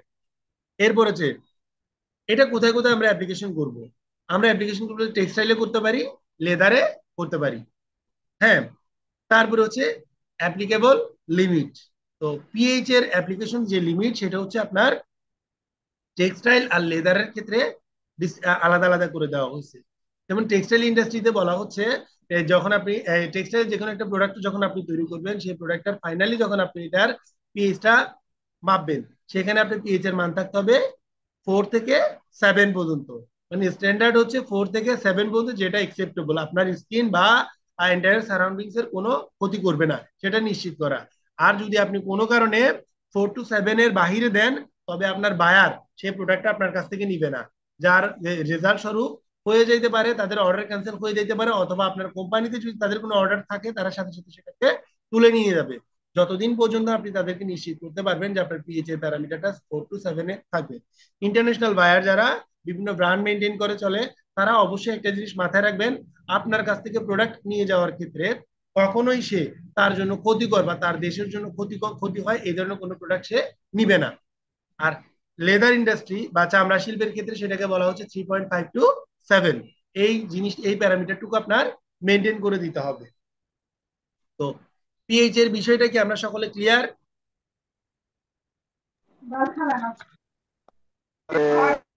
Addition and allergenic and skin cancer এগুলো কিসের জন্য হচ্ছে? অ্যাসিড ব্যবহারের জন্য? জসিম, আপনি একটু কাছে নিয়ে কথা বলেন, আপনার কথাটা ক্লিয়ার আসছিল না, ফোনটা একটু কাছে নিয়ে কথা। বলতেছি যে addition and allergenic and skin cancer যেগুলো সমস্যা হচ্ছে এগুলো কিসের জন্য হচ্ছে? অ্যাসিডের জন্য? না, অ্যাসিডের জন্য না। এটা হচ্ছে আপনার, এটা অ্যাসিডের জন্য হইতে পারে, আবার যখন অ্যালকালির পরিমাণটা বেশি হয়ে যাচ্ছে সেটা হইতে পারে। এটা হলো কি, মানে আমরা যখন বলি যে একজন মানুষের যখন আপনার ওই আমার ফিজিক্যাল স্ট্রাকচার যখন চেঞ্জ হয় না, চেক করা হয়, চেক করা হইলে দেখা যায় কি, যেমন মনে করেন কারো আছে, আমি বেগুন যখন খাই, বেগুন অনেকের অ্যালার্জি নাই, কিন্তু তারাই যদি আবার মিষ্টি কুমড়া খায়, মিষ্টি কুমড়ার মধ্যে তাদের অ্যালার্জি আছে। তো অ্যালার্জি হয় কি, যে আপনার স্কিনটা কোন ধরনের জিনিসটা নিতে পারছে। তো অনেকের হয় অ্যাসিডিক পদার্থ, যেটা আমরা জানি অ্যাসিড, যারা সালফিউরিক অ্যাসিড ইউজ করছেন, সালফিউরিক অ্যাসিড তো জানেন পড়ার সাথে সাথে জ্বলে যায়, বা নাইট্রিক অ্যাসিড যারা ইউজ করবেন আর কি, তারা একটা জিনিস খেয়াল করবেন, নাইট্রিক অ্যাসিড যদি আপনার স্কিনে পড়ে, আপনার কিন্তু খুব বেশি ক্ষতি হবে না, শুধুমাত্র একটু চুলকাবে। তো সাথে সাথে আপনি যদি অতিরিক্ত পানি ঢালেন, পানি ঢেলে 15 থেকে 20 মিনিট যদি নর্মাল টেম্পারেচারের পানি ঢালেন, পানি ঢালার পরে হয়তো সেটা রেস্ট কেটে যাবে, অথবা আপনি আপনার first aid first aid treatment নিতে হবে, বা আপনি কোনো একজন ডক্টরের ট্রিটমেন্ট নিতে হবে। আদারওয়াইজ যদি আপনি ওটা রেখে দেন যে না আমার এটা পড়ছে, এটা একটু চুলকাচ্ছে, কোনো সমস্যা নাই, চুলকাইতে চুলকাইতে চুলকাইতে চুলকাইতে একটা সময় দেখবেন ওই জায়গাটাতে আপনার ঘা হয়ে গেছে। ঘা হয়ে যাওয়ার পরে তখনও যখন দেখবেন এটা যাচ্ছে না, আপনি সাথে সাথে এটার কোনো প্রিভেন্টিভ অ্যাকশন নেন নাই, না নেওয়ার কারণে একটা সমস্যা শেষে দেখবেন আপনার স্কিনে ছোট ছোট, মানে আমরা বলি না নানান ধরনের স্কিন ডিজিজ হচ্ছে, স্কিন ডিজিজ হতে থাকবে। আর কোনো একটা নির্দিষ্ট সময় শেষে ওখান থেকেই ক্যান্সার দেখা দিতে পারে। ক্যান্সার হচ্ছে একদম ফাইনাল, এই ক্যান্সার তো সচরাচর হয় না, এর আগে আর অনেকগুলো প্রোডাক্ট থাকে আর কি, অনেকগুলো আপনার সিচুয়েশন দেখা দিতে পারে, এইভাবে হতে পারে। আর অ্যালার্জির প্রবলেম যেটা আসি, এই বিষয়টাতে আরো সুন্দর করে একটু ক্লিয়ারে আসি। যেমন কিছুদিন আগে আমরা সবাই কিন্তু কোভিডের টিকা নিছিলাম। তো কোভিডের টিকাটা যখন নিছিলাম আমরা শুধুমাত্র করোনা ভাইরাস থেকে নিজেদেরকে প্রোটেক্ট করার জন্য সেই কোভিডের টিকাটা নিছিলাম। কিন্তু এটার যে একটা সাইড ইফেক্ট আছে তখন কিন্তু কেউ কোনো কিছু বলে নাই। কিন্তু এখন বর্তমানে গবেষণা করে দেখা গেছে যে ওই কোভিডের টিকা নেওয়ার কারণে দেশের মধ্যে হার্টের রোগীর পরিমাণ বেশি বেড়ে গেছে। তারপরে আমরা বলি যে ওই কি বলে হাই প্রেশারের রোগী বেড়ে গেছে। তারপরে হচ্ছে আপনার অ্যালার্জির রোগী বেড়ে গেছে। এগুলার কারণ ছিল যে কোভিডের যে টিকাগুলো নিছে সেই টিকাগুলোর, সেটা তো তারা নিছে একবার, কিন্তু ওই নেওয়ার পরে ওটার যে একটা রিয়েকশন আছে সেই রিয়েকশনটার কারণে এই ধরনের রোগীগুলো বেশি গেছে, খুব অতিমাত্রায় আপনার এই বেড়ে গেছে যে অ্যালার্জির রোগী। ঠিক আছে? তো কারণ হচ্ছে ওটা যে প্যারামিটার গুলো তারা তখন ইনস্ট্যান্ট সারা দেশে সারা পৃথিবীর মধ্যে যখন একটা চ্যালেঞ্জ চলে আসছে, তখন কেউই ওভাবে ভাবে নাই যে এটার ইন ফিউচারে সেটা রিয়েকশনটা কি হতে পারে। বাট এখন সেটা হচ্ছে। ঠিক আছে? তো সেটা আসলে অ্যাসিডের কারণেই যে আপনার অ্যালার্জি হতে পারে বা অ্যালকালির কারণেই যে আপনার অ্যালার্জি হতে পারে সেটা কিন্তু নিশ্চিত করে বলা যাচ্ছে না।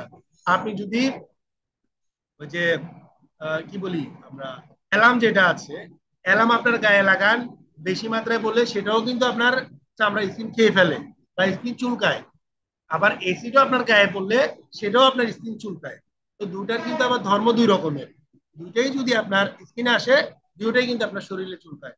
এখন বিষয়টা হচ্ছে আপনার ফিজিক্যাল স্ট্রাকচারটা কোনটা নিতে পারছে কোনটা ছেড়ে দিচ্ছে সেটার উপর। ক্লিয়ার? জি, আমার একটা কোশ্চেন ছিল।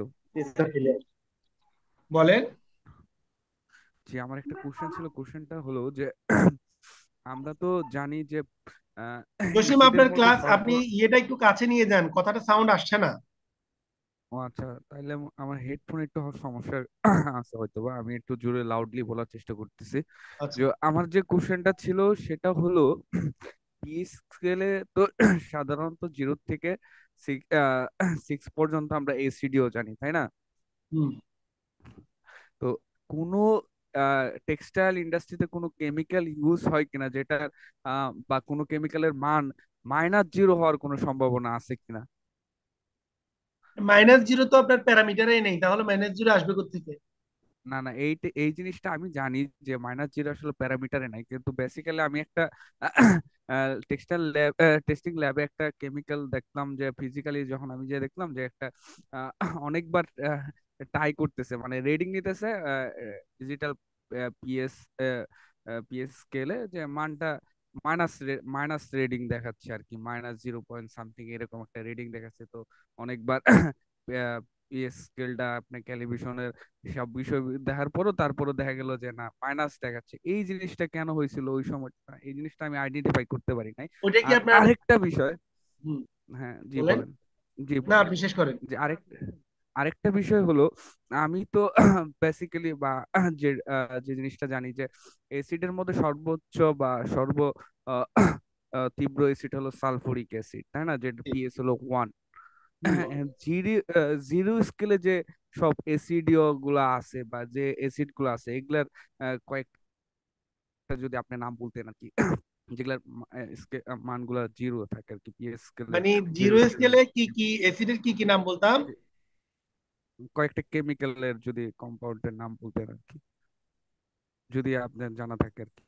মানে এখন এই মুহূর্তে, যেমন আমরা যতটুকু জানি, সালফিউরিক অ্যাসিড, অ্যাসিড জাতীয় যতগুলো পদার্থ আছে আপনি, আমার অ্যাসিডিক পদার্থ যে কয়েকটা আছে, যেমন আপনি সালফিউরিক অ্যাসিড ইউজ করতে পারছেন, আপনি হচ্ছে নাইট্রিক অ্যাসিড ইউজ করতে পারতেছেন, তারপরে হচ্ছে আপনার এছাড়া আর কি অ্যাসিড ইউজ করতেছেন? নাইট্রিক অ্যাসিড তো ইউজ করে, তাছাড়া হচ্ছে আপনার আরেকটা জন কি অ্যাসিড ইউজ করে, ধরেন একটু মনে করে নিই। সাইটিক অ্যাসিড সাইটিক অ্যাসিড ইউজ করে, যেটা গ্রিন অ্যাসিড হ্যাঁ, বলে আর বুঝি কি। নাই।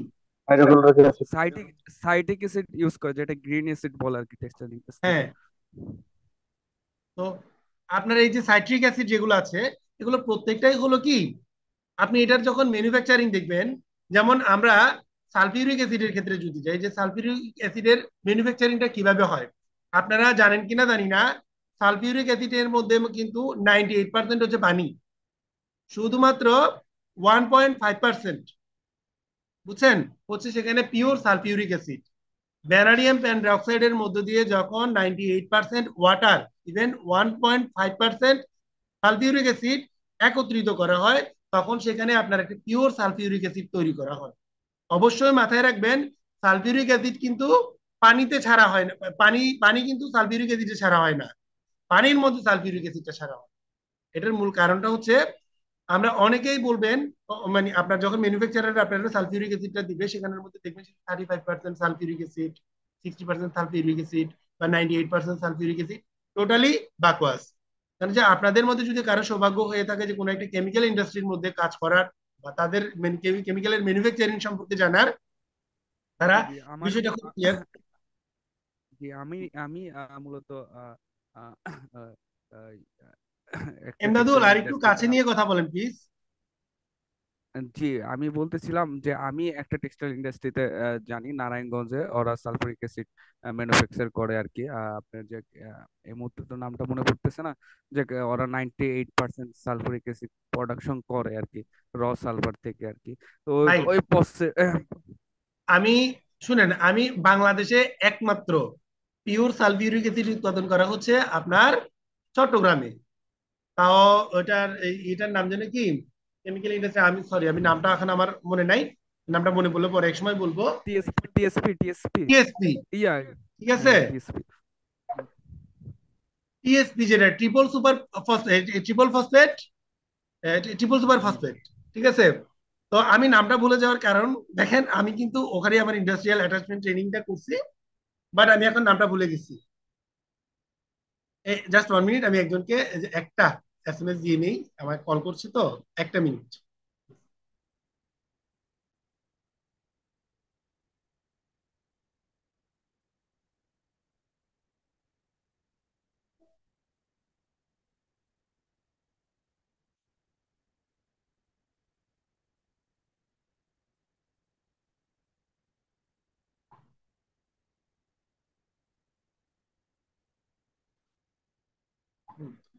তো আমি যখন ওখানে যাই, আমরা ওখানে দেখে আসছি ভাই, এই যে 98% সালফিউরিক অ্যাসিড বলছে না, আসলে তো 98% সালফিউরিক না, সেখানে হচ্ছে 98% হচ্ছে আপনার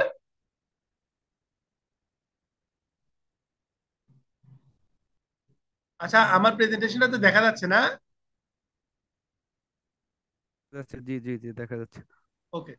তো সেখানে ছিল যে 98% ওয়াটার, অনলি 1.5% ছিল সেখানে সালফিউরিক অ্যাসিড। এখন আপনাকে যারা বলছে যে 98% সালফিউরিক অ্যাসিড, এটা এক্স্যাক্টলি কতটা সত্যতা আমি জানি না। আমিও কিন্তু ওদের যে সালফিউরিক অ্যাসিডের ম্যানুফ্যাকচারিংটা আমি সরাসরি দেখে আসছি। সরাসরি দেখে আসার কারণে আমি সেজন্যই বলছি যে সালফিউরিক অ্যাসিডটা আসলে ওনারা যেটা বলে সেটা 1.5% সালফিউরিক অ্যাসিডটা যখন 98% ওয়াটার পিওর ডিস্টিলড ওয়াটারের মধ্যে দিয়ে সেটা প্রবেশ করানো হয়, দেন সেটা যখন একটা ভ্যানাডিয়াম পেন্টঅক্সাইডের মধ্যে দিয়ে প্রবেশ করে তখন সেখানে যে সালফিউরিক অ্যাসিডটা তৈরি হয় সেটাকে বলা হয় পিওর সালফিউরিক অ্যাসিড। ঠিক আছে? এখন আমি জানি যে জি জি। বিষয় জি, ছিল এটা। না সেটাই। জি, আমারও বিষয় এটাই যে আমি একটা যে জিনিসটা ক্লিয়ার হতে চাচ্ছিলাম যে আমি যেটুকু জানি বা আমার ইন্ডাস্ট্রি লেভেলে যে অ্যাসিড নিয়ে কাজ করছি, তার মধ্যে আমি এসিডিওর মধ্যে শব্দ তীব্র এসিডিওর মধ্যে সালফুরিক অ্যাসিডটাই পেয়েছি, যেটা ওই যে ওয়াটার কেমিক্যাল, মাত্র নামটা মনে পড়লো, ওয়াটার কেমিক্যালস। ওরাই মনে হয় বাংলাদেশে সবচেয়ে বেশি সালফুরিক অ্যাসিড প্রাইভেট ম্যানুফ্যাকচার হিসেবে প্রোডাকশন করে থাকে। তো ওদের পিএস, সালফুরিক অ্যাসিডের পিএসটা আমি পেয়েছিলাম যে যেটা জানি আর কি যে 1 থাকে। And আমি যে জিনিসটা ক্লিয়ার হতে চাইছিলাম যে জিরো স্কেলে কি কি কেমিক্যাল টেক্সটাইল ইন্ডাস্ট্রিতে ব্যবহার হয়, এরকম কোনো কেমিক্যাল আছে কিনা বা জানা আমার আছে কিনা এই এখনো, এই না না, জিরো স্কেল পর্যন্ত আমি এখনো পাই নাই, সেক্ষেত্রে বলতে পারছি না। বাট 1, 2 এই ধরনের পাইছি, সেটা আমি বলতে জি পারছি। জি। তো না সেটাই, আমি আপনারা যখন ওয়ান ইউজ পর্যন্ত করতে, পাইছি। হুম, না, আমিও ওয়ান পর্যন্ত পাইছি, এর জন্য আমি আর কি এই জিনিসটা একটু ক্লিয়ার হতে যাচ্ছিলাম যে জিরো স্কেলের কোনো কেমিক্যাল টেক্সটাইল ইন্ডাস্ট্রিতে ইউজ হয় কিনা। ঠিক আছে, ধন্যবাদ। হতে পারে, এটা হতে পারে, যেহেতু জিরোটা একটা মান আছে তো সেক্ষেত্রে এটা হতে পারে, হওয়াটা পসিবল। আর যে একজন কে যেন বললেন যে মাইনাস, মাইনাসের বিষয়টা নিয়ে, কারণ হচ্ছে আমি যতটুকু জানি 7-এর নিচে আসলে আমি সেটা কিন্তু বলেছিলাম, মাইনাস আমি রেজাল্ট শো বলেছিলাম। করে, সেটাই কিন্তু জি মাইনাস জি জি। হিসেবে কাজ করে। তো সেক্ষেত্রে মাইনাসের যদি আরো মাইনাস চলে আসে, ওইটা সম্পর্কে আমার কোনো আইডিয়া নেই, ইভেন আমি সেটা ফেস করিনি কখনো। এখন সেটা কেন হইলো আমি এখনো বলতে পারছি না ভাই। জি, ঠিক আছে, ধন্যবাদ। ওকে, ওয়েলকাম।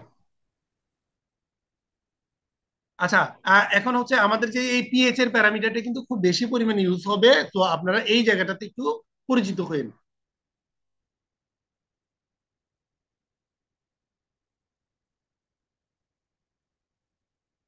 এরপরে হলো অ্যাপিও অথবা অ্যালকাইনোফেনল, আচ্ছা, ইথোলক্সাইড।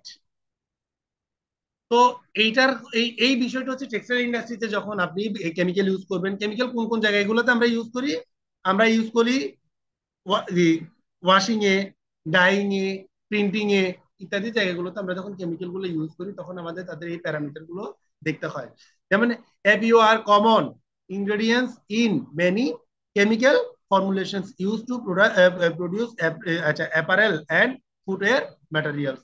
আমরা যে টেক্সটাইল ইন্ডাস্ট্রি বলেন, গার্মেন্টস, পোশাক শিল্প বা পাদুকা শিল্প যেখানেই বলি না, ওখানে যে ধরনের কেমিক্যাল গুলো বেশি ব্যবহার করি তার মধ্যে সবচেয়ে বেশি একটা উপাদান পাওয়া যায়, সেই উপাদানটার নাম হলো অ্যাপিও। ঠিক আছে? সেই অ্যাপিওটা বলছে দে হ্যাভ বিন, এটা এত বেশি ইউজ হয় যে আপনি যে কোনো কেমিক্যালের মধ্যেই অ্যাপিওটাকে পেতে পারেন। তো অ্যাপিওটা কি কি কারণে রেস্ট্রিক্টেড বলছে? Damaging human fertility and unborn children. APEO উপস্থিতিটা যদি মাত্রাতিরিক্ত হয় তখন সেটা আপনার মানে, আমরা বলি না যে জন্ম, অনেকের ওদের জন্মের যে ভ্রূণ, সেই ভ্রূণটাকে নষ্ট করে অথবা বাচ্চা জন্ম প্রদানে বাধাগ্রস্ত হয়। তারপর আসেন স্কিন ইরিটেশন, চামড়ার মধ্যে আপনার একটা অস্বস্তিকর ভাবে তৈরি হবে। তারপরে যে ইফেক্টেড রেসপিরেটরি সিস্টেম, আপনার যে শ্বাসনতন্ত্র আছে সেটারও ক্ষতিগ্রস্ত হতে পারে। Very toxic to aquatic life with long lasting effect, যখন পরিবেশের মধ্যে একটা নির্দিষ্ট সময় পর্যন্ত আপনার এই যে অ্যাপিওর উপস্থিতিটা থেকে যাবে তখন সেটা আপনার যে ইকোলজিক্যাল যে সকল এলিমেন্টস গুলো আছে তাদের জীবনযাত্রার ক্ষেত্রে একটা বিরূপ প্রতিক্রিয়ার সৃষ্টি করবে সেটা। তারপরে হচ্ছে degrade into alkylphenol in the environment, বলছে অ্যালকাইনোফেনলের যে উপস্থিতিটা পরিবেশে থাকা উচিত সেটাও কমতে থাকবে একটা শেষে। ঠিক আছে। এখন আমরা এটা কোথায় কোথায় পেতে পারি, ঠিক আছে? যেমন আমরা বলছি এখানে ইন্ডাস্ট্রিয়াল লন্ড্রি ডিটারজেন্ট। আমরা ওই যে লন্ড্রির মধ্যে যে সকল ডিটারজেন্ট পাউডার যেটা ব্যবহার করি সেটার মধ্যে অ্যাপিওটা পাওয়া যাবে। তারপরে ওয়েটিং এজেন্ট, আমরা তো ওই যে যারা ওয়াশিং এ কাজ করছেন তারা অবশ্যই ওয়েটিং এজেন্টটা ইউজ করছেন, ওয়েটিং এজেন্টের মধ্যে আপনি পাবেন। লেদার ফিনিশিং, চামড়াকে যখন আপনার ফিনিশ করা হয় তো সেখানে এক ধরনের কেমিক্যাল ইউজ করা হয়, ওই কেমিক্যালটার মধ্যে আপনি অ্যাপিওটা পাবেন। তারপরে পলিস্টার প্যাডিং, যখন কোনো মানে লেদার বলেন অথবা হচ্ছে আপনার ফেব্রিক্স বলেন, এটা যখন পলিস্টার চাকচিক্য করার জন্য যে, অথবা আপনার ওই যে বাটন বলেন জিপার বলেন এগুলোকে চাকচিক্য করার জন্য যে কেমিক্যালটাকে ইউজ করা হয় শাইনিং দেওয়ার জন্য, সেখানেও আপনি অ্যাপিটা পাবেন, অ্যাপিও পাবেন। তারপরে গ্রাইন্ডার ফর ইন্টেলিজেন্স, গ্রাইন্ডিং এর জন্য যে সকল কেমিক্যাল আপনার ইউজ করা হয় সেখানেও আপনি অ্যাপিওটা পাবেন। এছাড়াও পাবেন টেক্সটাইলের ক্ষেত্রে যে সকল কেমিক্যাল ইউজ করা হয় সেখানেও আপনি অ্যাপিওটার উপস্থিতি পাবেন।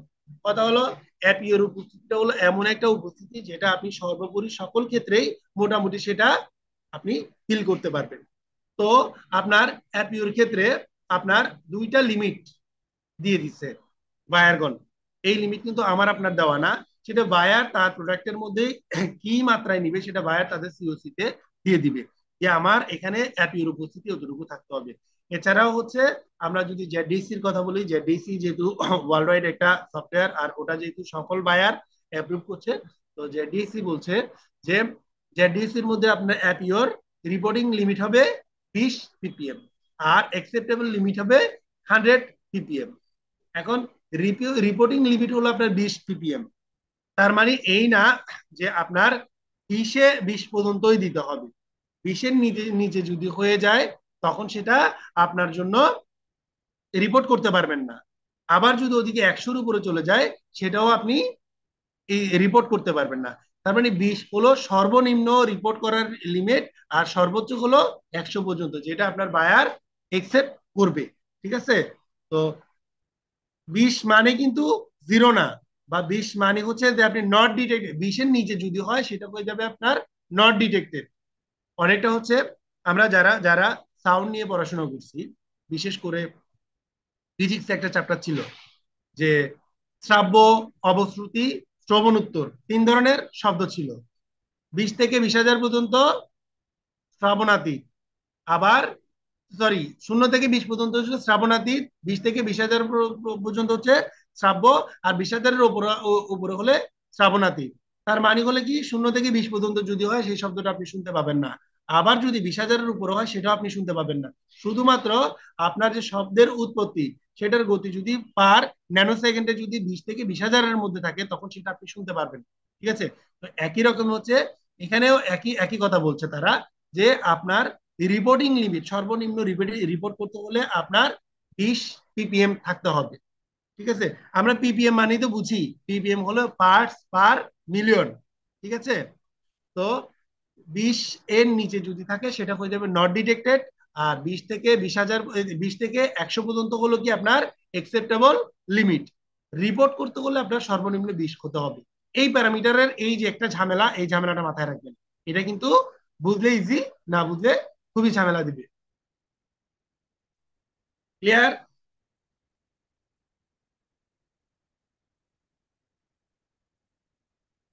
আচ্ছা,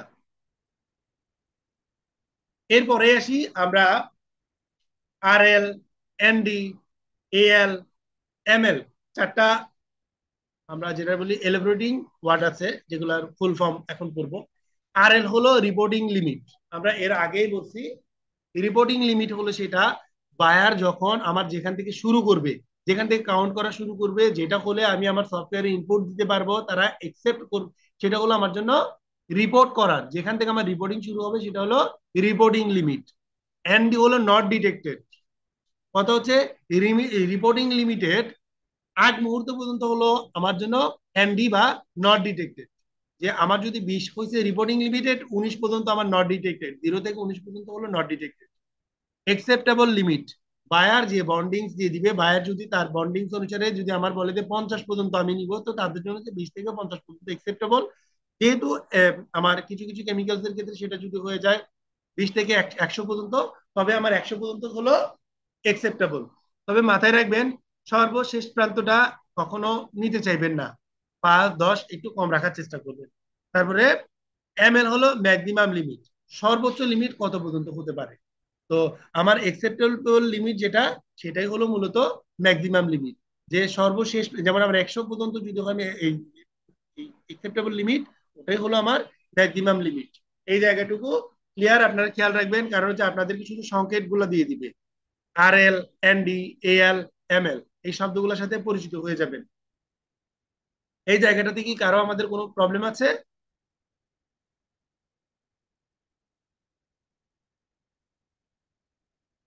মেবি নাই। তাহলে আমরা সামনের দিকে যাই। আচ্ছা,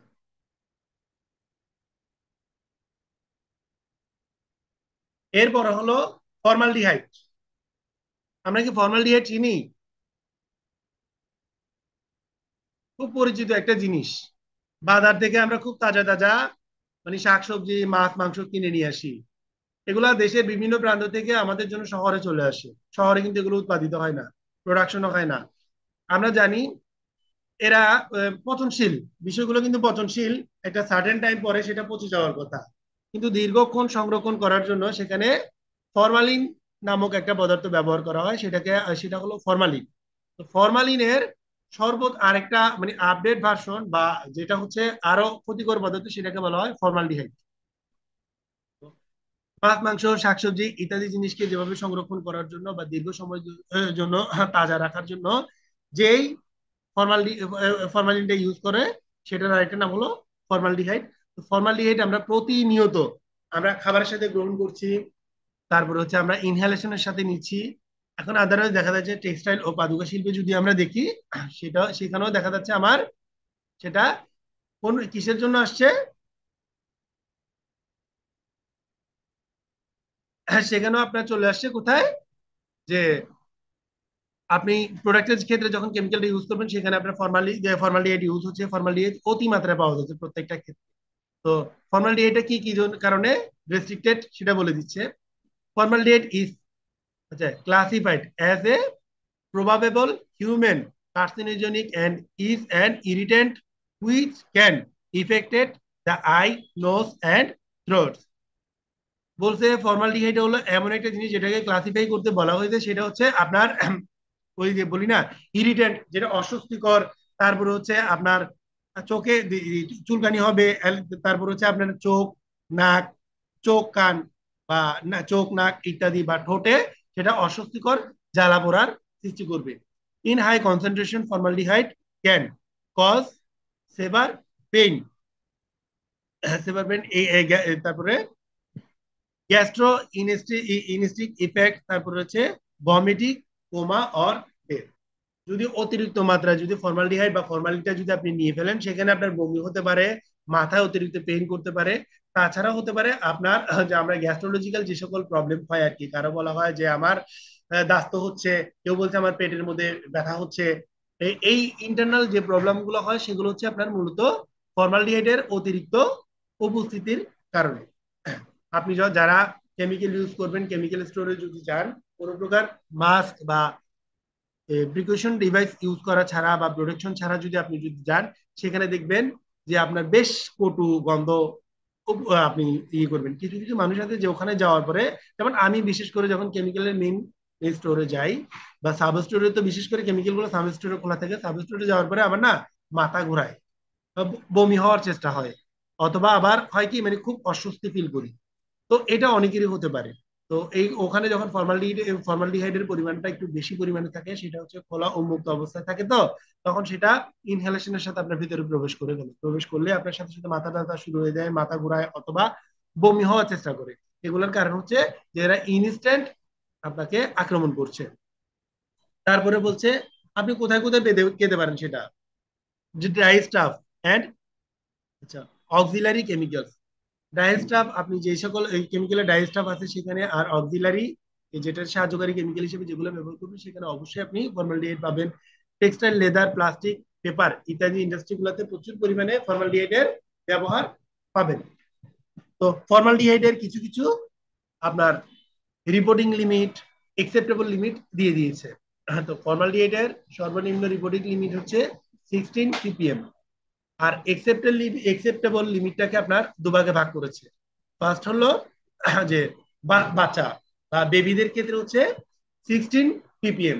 মোট কথা হচ্ছে যখন আমরা বাচ্চাদেরকে কোনো প্রোডাক্ট ইউজ করাবো বা বাচ্চাদের জন্য যে সকল প্রোডাক্ট তৈরি করা হবে সেটার মধ্যে ফর্মালডিহাইডের উপস্থিতি থাকতে হবে সর্বনিম্ন 16 ppm। আর একসেপ্টেবল লিমিট হবে বেবিদের ক্ষেত্রে 16 ppm, আর অ্যাডাল্ট যারা তাদের ক্ষেত্রে হয়ে যাবে আপনার 75 ppm। 75 ppm যদি বাচ্চাদেরকে দেখেন তখন অবশ্যই দেখবেন বাচ্চা বমি করছে, বাচ্চার মাথা ব্যথা করছে, তাছাড়া বাচ্চাকে হসপিটালাইজ করতে হচ্ছে। তো সেই ক্ষেত্রে বেবিদের ক্ষেত্রে বলেন আর বাচ্চাদের ক্ষেত্রে আপনার অ্যাডাল্টদের ক্ষেত্রে বলেন, আমরা সর্বদাই চেষ্টা করি 16 ppm এর মধ্যে রেখে দেওয়ার জন্য। যদিও ম্যানজয়ার বা আপনার অ্যাডাল্ট ওয়্যার হয়, তো সেই ক্ষেত্রে আমরা সেটা মেনটেন করি না। বাট বেবি ওয়্যার যারা ইউজ করেন তারা ওকোটেক্স 100 যখন নিবেন, বাচ্চাদের জন্য ওকোটেক্স 100 যারা সার্টিফাই হবেন তারা অবশ্যই বাচ্চাদের ক্ষেত্রে 16 ppmটা দেখবেন ওরা মেনটেন করছে। আর গডস, জিআরএস, ওসিএস, আরসিএস যারা দেখছেন তাদের ক্ষেত্রেও সার্টিফিকেশনের ক্ষেত্রে বলেই দেওয়া হবে যে সেখানে আপনার 16 ppm থাকবে। এই বিষয়টা আরো বেশি ক্লিয়ার করা হয়েছে আপনার জেডিসি তে। ক্লিয়ার? তো ফর্মালডিহাইড তো আমরা সকলে ইউজ করি, আশা করি এখানে নতুন করে বলারও কিছু নাই। আসেন ডিসপারডাইস। আচ্ছা, তো এখন ডিসপারডাইসটা হলো, ডিসপারডাইস আর এ ক্লাস অফ ওয়াটার। এটা হলো ডিসপারডাইসটা এক ধরনের হলে পানি, পানির মতো জলের মতো দেখতে, যেটা হচ্ছে আমরা আমাদের এই প্রোডাকশনে ইউজ করে থাকি। Isolated dyes that penetrate synthetic fibers and are held in place by physical force without forming chemical bonds। বলছে ডিসপার ডাইস হলো এমন একটা জিনিস সেটা মাত্র ফিজিক্যাল ফোর্সের মাধ্যমে সেটা তৈরি হয়, উইদাউট কোনো কেমিক্যাল বন্ডিং দ্বারাই। এটা কি কি কারণে আপনার রেস্ট্রিক্টেড করা হয়েছে? আচ্ছা, কার্সিনোজেনিক অ্যামাইন্স। এটার মধ্যে কার্সিনোজেনিক বলতে আমরা কি বুঝি? ক্ষয়কারক কিছু পদার্থ আছে না, যেমন এটা যদি মেটালের মধ্যে, যদি ডিসপারডাইজ যদি আপনার মেটালের মধ্যে পড়ে, একটা খুব দ্রুত দেখবেন সেখানে আপনার ইয়ের ওই যে আমরা বলি না আয়রন, আয়রন জাং ধরে, জং, যেটাকে আমরা জং বলে চিনি আর কি, জাং ধরে যাবে মেটালের মধ্যে। তো নির্দিষ্ট দীর্ঘদিন যখন এটার উপস্থিতিতে আপনার কোন একটা মেটালের মধ্যে থাকবে, সেখানে দেখবেন ওই মেটালটা যেখানটার মধ্যে যেই জায়গাটা দিয়ে একটা নির্দিষ্ট পয়েন্টের মধ্যে পড়ছে সেই জায়গাটাতে ক্ষয় হতে থাকবে। অথবা আপনার স্কিনের মধ্যে যদি পড়ে, আপনি চুলকাইতে চুলকাইতে সেই জায়গাটাতে চামড়া ছিলে যাবে বা ক্ষতর সৃষ্টি হবে, অ্যালার্জেনিক চুলকানি সৃষ্টি হবে। তারপরে ওয়ার্কার্স আর ডার্মাল, আচ্ছা, অবস্পর্শন। যদি ওয়ার্কাররা খুব বেশি পরিমাণে ডিসপারডাইস তারা ইনহেলেশন করে থাকে, তারা অবশ হয়ে যাবে বা একটা নির্দিষ্ট কিছুক্ষণ পর পর তাদের মধ্যে দেখা যাবে মানে শ্বাস নিতে কষ্ট হয়, এই ধরনের কিছু একটা হয়ে যায়। ডিসপারডাইসের উপস্থিতি আমরা কোথায় কোথায় পেতে পারি? বলতে may be found test item within the apparel and footwear supply chain. Discard dyes are found in the dyeing process or synthetic textile, including polyester, acetate and polyamide. তো ডিসপার ডাইস শুধু যে আপনি আপনার এখানে বলা হচ্ছে যে এটা শুধু যে আপনার ওই টেক্সটাইল ইন্ডাস্ট্রিতেই পাবেন তা না। এটা হচ্ছে যখন আপনার টেক্সটাইল ইন্ডাস্ট্রির মধ্যে যেমন ডাইং আর হচ্ছে ওই পলিস্টারিং ইত্যাদির ক্ষেত্রে ডিসপার ডাইসটা পাবেন। তো ডিসপার ডাইসের যে আপনার রিপোর্টিং লিমিটটা দিয়ে দিচ্ছে জেডিএসসি গাইডলাইন অনুসারে, সেখানে হচ্ছে 15 ppm, একসেপ্টেবল লিমিট হচ্ছে 50 ppm। তো তার মানে হচ্ছে যে আমার যদি সর্বনিম্ন লিমিট থাকে সেটা রিপোর্ট করার জন্য আরএল যেটা সেটা হবে 15 ppm, আর এএলটা হবে আমার 15 ppm। ঠিক আছে, ওকে। হেভি মেটাল, হেভি মেটাল কি আমরা বুঝি? যেমন লেড, লেড হেভি মেটাল। আমরা জানি পরিবেশে বেশ কিছু পদার্থ আছে যে পদার্থগুলো আসলে আমরা পরিবেশের মাধ্যমে পাই, পরিবেশ থেকেই পাই, পরিবেশ থেকে আসে, আবার সেটা যদি পরিবেশে অতিরিক্ত মাত্রায় উপস্থিত থাকে সেটা পরিবেশের জন্য ক্ষতিকর। ইভেন সেটা যদি কোনো খাদ্য বা অন্য কোনো মাধ্যমে আমাদের শরীরে আসে তবে আমাদের খুব ক্ষতি করে থাকে। আমরা লেড বা পিবি বলি, অথবা হলো হেভি মেটাল বলি, ইত্যাদি হলো আপনার হেভি মেটাল। যেমন হেভি মেটালস আর associated with the following environmental and human toxicity characteristics। বলছে হেভি মেটাল গুলো আপনি আহ, আপনার পারিপার্শ্বিক অথবা মনুষ্য বিষক্রিয়ার উপস্থিতিগুলো নিচে দিয়ে দিচ্ছে। অ্যাকোয়েটিক টক্সিসিটি, এখানে বলা হচ্ছে অ্যাকোয়েটিক হলো দীর্ঘমেয়াদী, ঠিক আছে, দীর্ঘমেয়াদী উপস্থিতি। আর্সেনিক ক্যাডমিয়াম, আর্সেনিক অথবা ক্যাডমিয়ামের দীর্ঘমেয়াদী উপস্থিতি যেটা, সেটা হলো অ্যাকোয়েটিক টক্সিসিটি। তারপরে যে কার্সিনোজেন্সি, তারপরে আর্সেনিক, তারপরে ক্যাডমিয়াম, তারপরে কিডনি, ব্রেইন এন্ড আমরা যেটা বলি কিডনি, ব্রেন, মার্করি ইত্যাদি যেগুলো আছে ইত্যাদি। আচ্ছা, প্রস্টিটিউট বাই টক্সিসিটি, এটা হলে লেড আর মার্করির কারণে আপনার কিডনি, ব্রেইন ব্রেইন ইত্যাদির ক্ষতি হতে পারে। High acute toxicity, arsenic, cadmium, mercury. তো আমরা যে আর্সেনিকের উপস্থিতিটা কখন থেকে আমাদের শরীরে চলে আসে আমরা কেউ জানি? আর্সেনিক যুক্ত পানি যদি আপনি পান করেন সাথে সাথে আপনার কোনো ইফেক্ট হবে না, বা আর্সেনিক যেটা আছে সেটা যদি আপনি ইনহেলও করেন সাথে সাথে আপনার কোনো ক্ষতি হবে না। এরা আপনি যদি এটা লং টাইম পর্যন্ত আর্সেনিক যুক্ত পানি খান বা আর্সেনিক যদি আপনি ইনহেল করতে থাকেন, তখন এর পরবর্তী সময় একটা 8 বছর, 10 বছর, কারো কারো ক্ষেত্রে 15-20 বছর পরে তখন গিয়ে তার সাইড ইফেক্ট দেখানো হবে। আমরা তো মানে এতদিন আমরা যখন পড়াশোনা করছি তখন আমরা খুব ভালো করেই জানি যে অর্ধ পৃথিবীর মালিক ছিল নেপোলিয়ন। নেপোলিয়নের মৃত্যুটা হয়েছিল শুধুমাত্র আর্সেনিকের আক্রমণের কারণে। তাকে কি করছিল?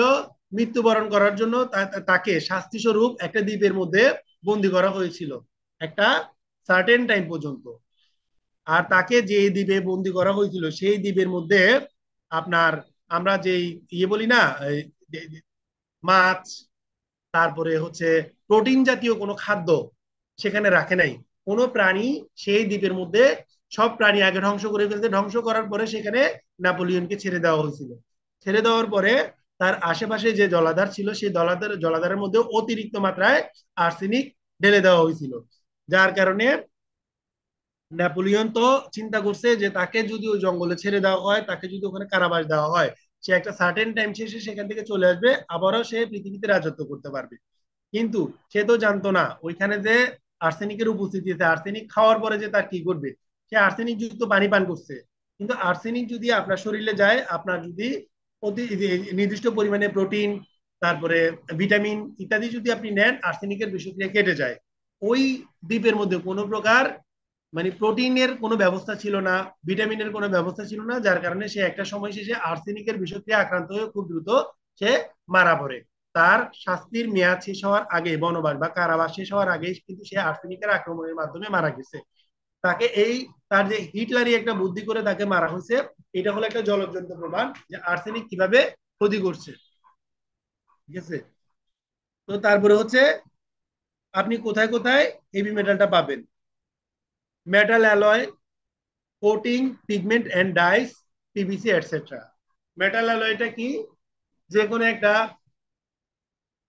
পদার্থকে যখন আমরা ওই যে কোটিং করি বা আমরা উপরে একটা প্রলেপ দেওয়ার জন্য, মনে করেন একটা রডকে আমরা বলতেছি যে একটা টিন তৈরি করছি, টিনের মধ্যে দস্তার একটা প্রলেপ দেওয়া হয়। দস্তার যে প্রলেপটা দেওয়া হয় সেখানে আপনার হেভি মেটাল আপনি পেয়ে যাচ্ছেন।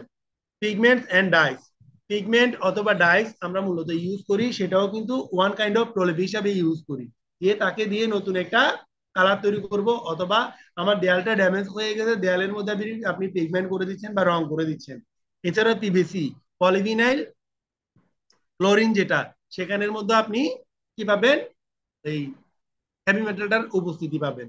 তো হেভি মেটাল বলতে এখানে সাবস্টেন্সের একটা রিপোর্ট দিয়ে দিচ্ছে, আপনি দেখেন যে সাবস্টেন্স নেম আর্সেনিক আছে, ক্যাডমিয়াম আছে, লেড আছে, মার্কুরি আছে, এগুলো হলো সবগুলা আপনার হেভি মেটাল। তো আর্সেনিকের রিপোর্টিং লিমিট হচ্ছে 10 ppm। ম্যাক্সিমাম লিমিট হচ্ছে 100 ppm। ক্যাডমিয়াম হলো 5 ppm রিপোর্টিং লিমিট, আর ম্যাক্সিমাম লিমিট হলো 40 ppm। লেড বা পিবি হলো আপনার 10 ppm রিপোর্টিং লিমিট, আর ম্যাক্সিমাম লিমিট হলো 90 ppm। মার্করি হলো 0.1 ppm হলে রিপোর্টিং লিমিট, আর ম্যাক্সিমাম লিমিট হলো 0.5 ppm। এটা কিন্তু আমি বা অন্য কেউ রেডি করছে তা না, বিষয়টা সরাসরি আপনারা জেডিসি যে গাইডলাইন আছে সেই গাইডলাইন অনুসারে ওই যে আর জেডিসি যে আরএসএল এমআরএসএল টা আছে, এমআরএসএল এর ক্ষেত্রেই আপনার এই বিষয়টা কমপ্লাই করা আছে।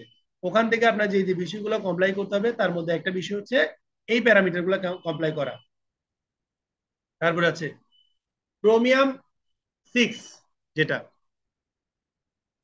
ঠিক আছে। ক্রোমিয়াম 6টা কি? Exposure two hexavalent chromium has been linked to many health problems in human। বলতে ক্রোমিয়াম 6 হচ্ছে মানুষের জন্য খুবই ক্ষতিকর, কারণ এর উপরে লাইকলি টু এর কারণ হচ্ছে আপনার অ্যালার্জি প্রবলেম হতে পারে, স্কিন রিয়াকশনস এর হতে পারে, স্কিনের মধ্যে আপনার রিয়াকশন সৃষ্টি হতে পারে, তারপর যে ওই যে গ্যাস্ট্রোলজিক্যাল প্রবলেম গুলো হতে পারে, তারপরে রেসপিরেটরি ইস্যু হতে পারে। রেসপিরেটরি বলতে কি আপনি যখন নিঃশ্বাস নেবেন তখন জ্বালা পড়া হবে, অসুস্থ হবে, এই বিষয়গুলো আসতে পারে। তারপরে damage to mail reproductive system, পুরুষের মানে যে মানে জন্মভ্রূণ যেটা পুরুষের ক্ষেত্রে সেটাকে নষ্ট করে দিতে পারে ক্রোমিয়াম 6। তাও বলতেছে সেটা অতিরিক্ত উপস্থিতির কারণে। কোথায় কোথায় পেতে পারেন এটা বলছে টেন্ট ন্যাচারাল লেদার, আপনি যদি প্রাকৃতিক চামড়া যেটা বলি সেটার মধ্যে পেতে পারেন। পিগমেন্টস এন্ড ডাইস এর মধ্যে পাবেন। তারপরে এই এই জিনিসগুলোতে আপনি অতিরিক্ত মাত্রায় ক্রোমিয়াম 6 পাবেন। তো ক্রোমিয়াম 6 এর একটা লিমিটস আপনাকে দিয়ে দিছে। ক্রোমিয়াম 6 হলো লেদারের ক্ষেত্রে রিপোর্টিং লিমিটও 3, ম্যাক্সিমাম লিমিটও হলো 3। তারপরে টেক্সটাইলের ক্ষেত্রে রিপোর্টিং লিমিট হলো 0.05, আর একসেপ্টেবল লিমিট হলো পয়েন্ট সরি শুধু 1 ppm। ওকে, তো ক্রোমিয়াম 6টা সবচেয়ে মারাত্মক মানে ক্ষতিকর দিক যেটা, সেটা হলো আমাদের পুরুষের মানে জন্ম ক্ষমতা নষ্ট করে দেয়। ঠিক আছে, এই বিষয়টা একটু মাথায় রাখবেন। ক্লোরিনেটেড প্যারাফিনস within the apparel footwear industries, etc., and MTPs may be used as a flammable। বলতে আপনি গার্মেন্টস ইন্ডাস্ট্রি বলেন, টেক্সটাইল ইন্ডাস্ট্রি বা পাদুকা শিল্প ইত্যাদি গুলোতে বেশ ধরনের যে সকল কেমিক্যাল গুলো ইউজ হয় এগুলোর মধ্যে প্যারাফিন, এই যে ক্লোরিনেটেড প্যারাফিন হলো অন্যতম একটা উপাদান, যেটার আপনি পাবেন কোন কোন জায়গায় পাবেন? প্লাস্টিক প্লাস্টিক ইন্ডাস্ট্রিতে প্লাস্টিকে পাবেন, রাবারে পাবেন, আচ্ছা অ্যাথেন্সিভস, তারপরে পেইন্টস এন্ড লিকুইডস, তারপরে কোটিং, আচ্ছা পেস্টিসাইড, লেদার ইত্যাদির মধ্যে আপনি এই ক্লোরিনেটেড প্যারাফিনসটা পাবেন। এছাড়াও হচ্ছে এটা কি কি কারণে রেস্ট্রিক্টেড হতে পারে? Restricted organic pollutant and very bio accumulative substance. তো তারপরে হচ্ছে toxic of human and environment, এই কারণগুলোর কারণে এটা হচ্ছে আপনার রেস্ট্রিক্টেড করা হয়েছে। আর ক্লোরিনেটেড প্যারাফিনস এর রিপোর্টিং লিমিট হলো 100 ppm এবং একসেপ্টেড লিমিট হলো 1000 ppm।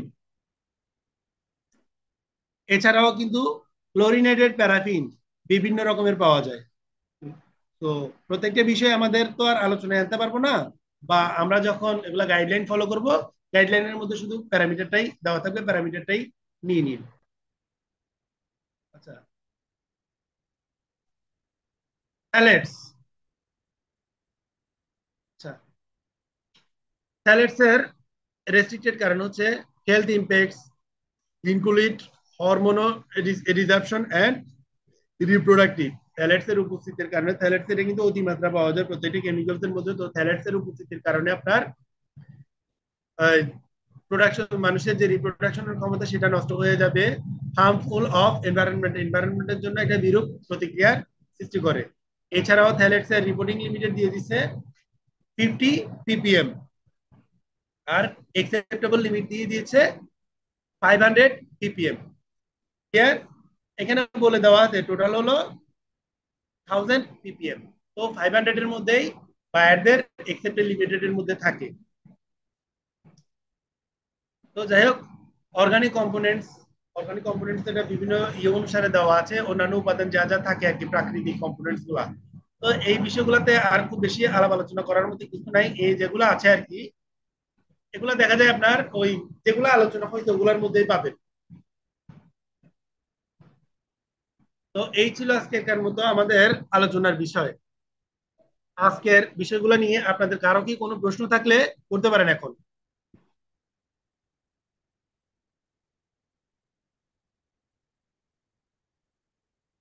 হ্যালো,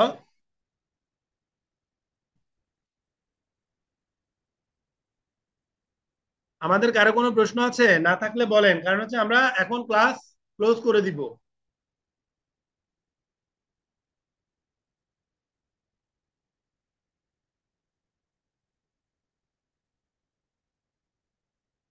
আপনারা কি কেউ আছেন না সবাই চলে গেছেন? না স্যার,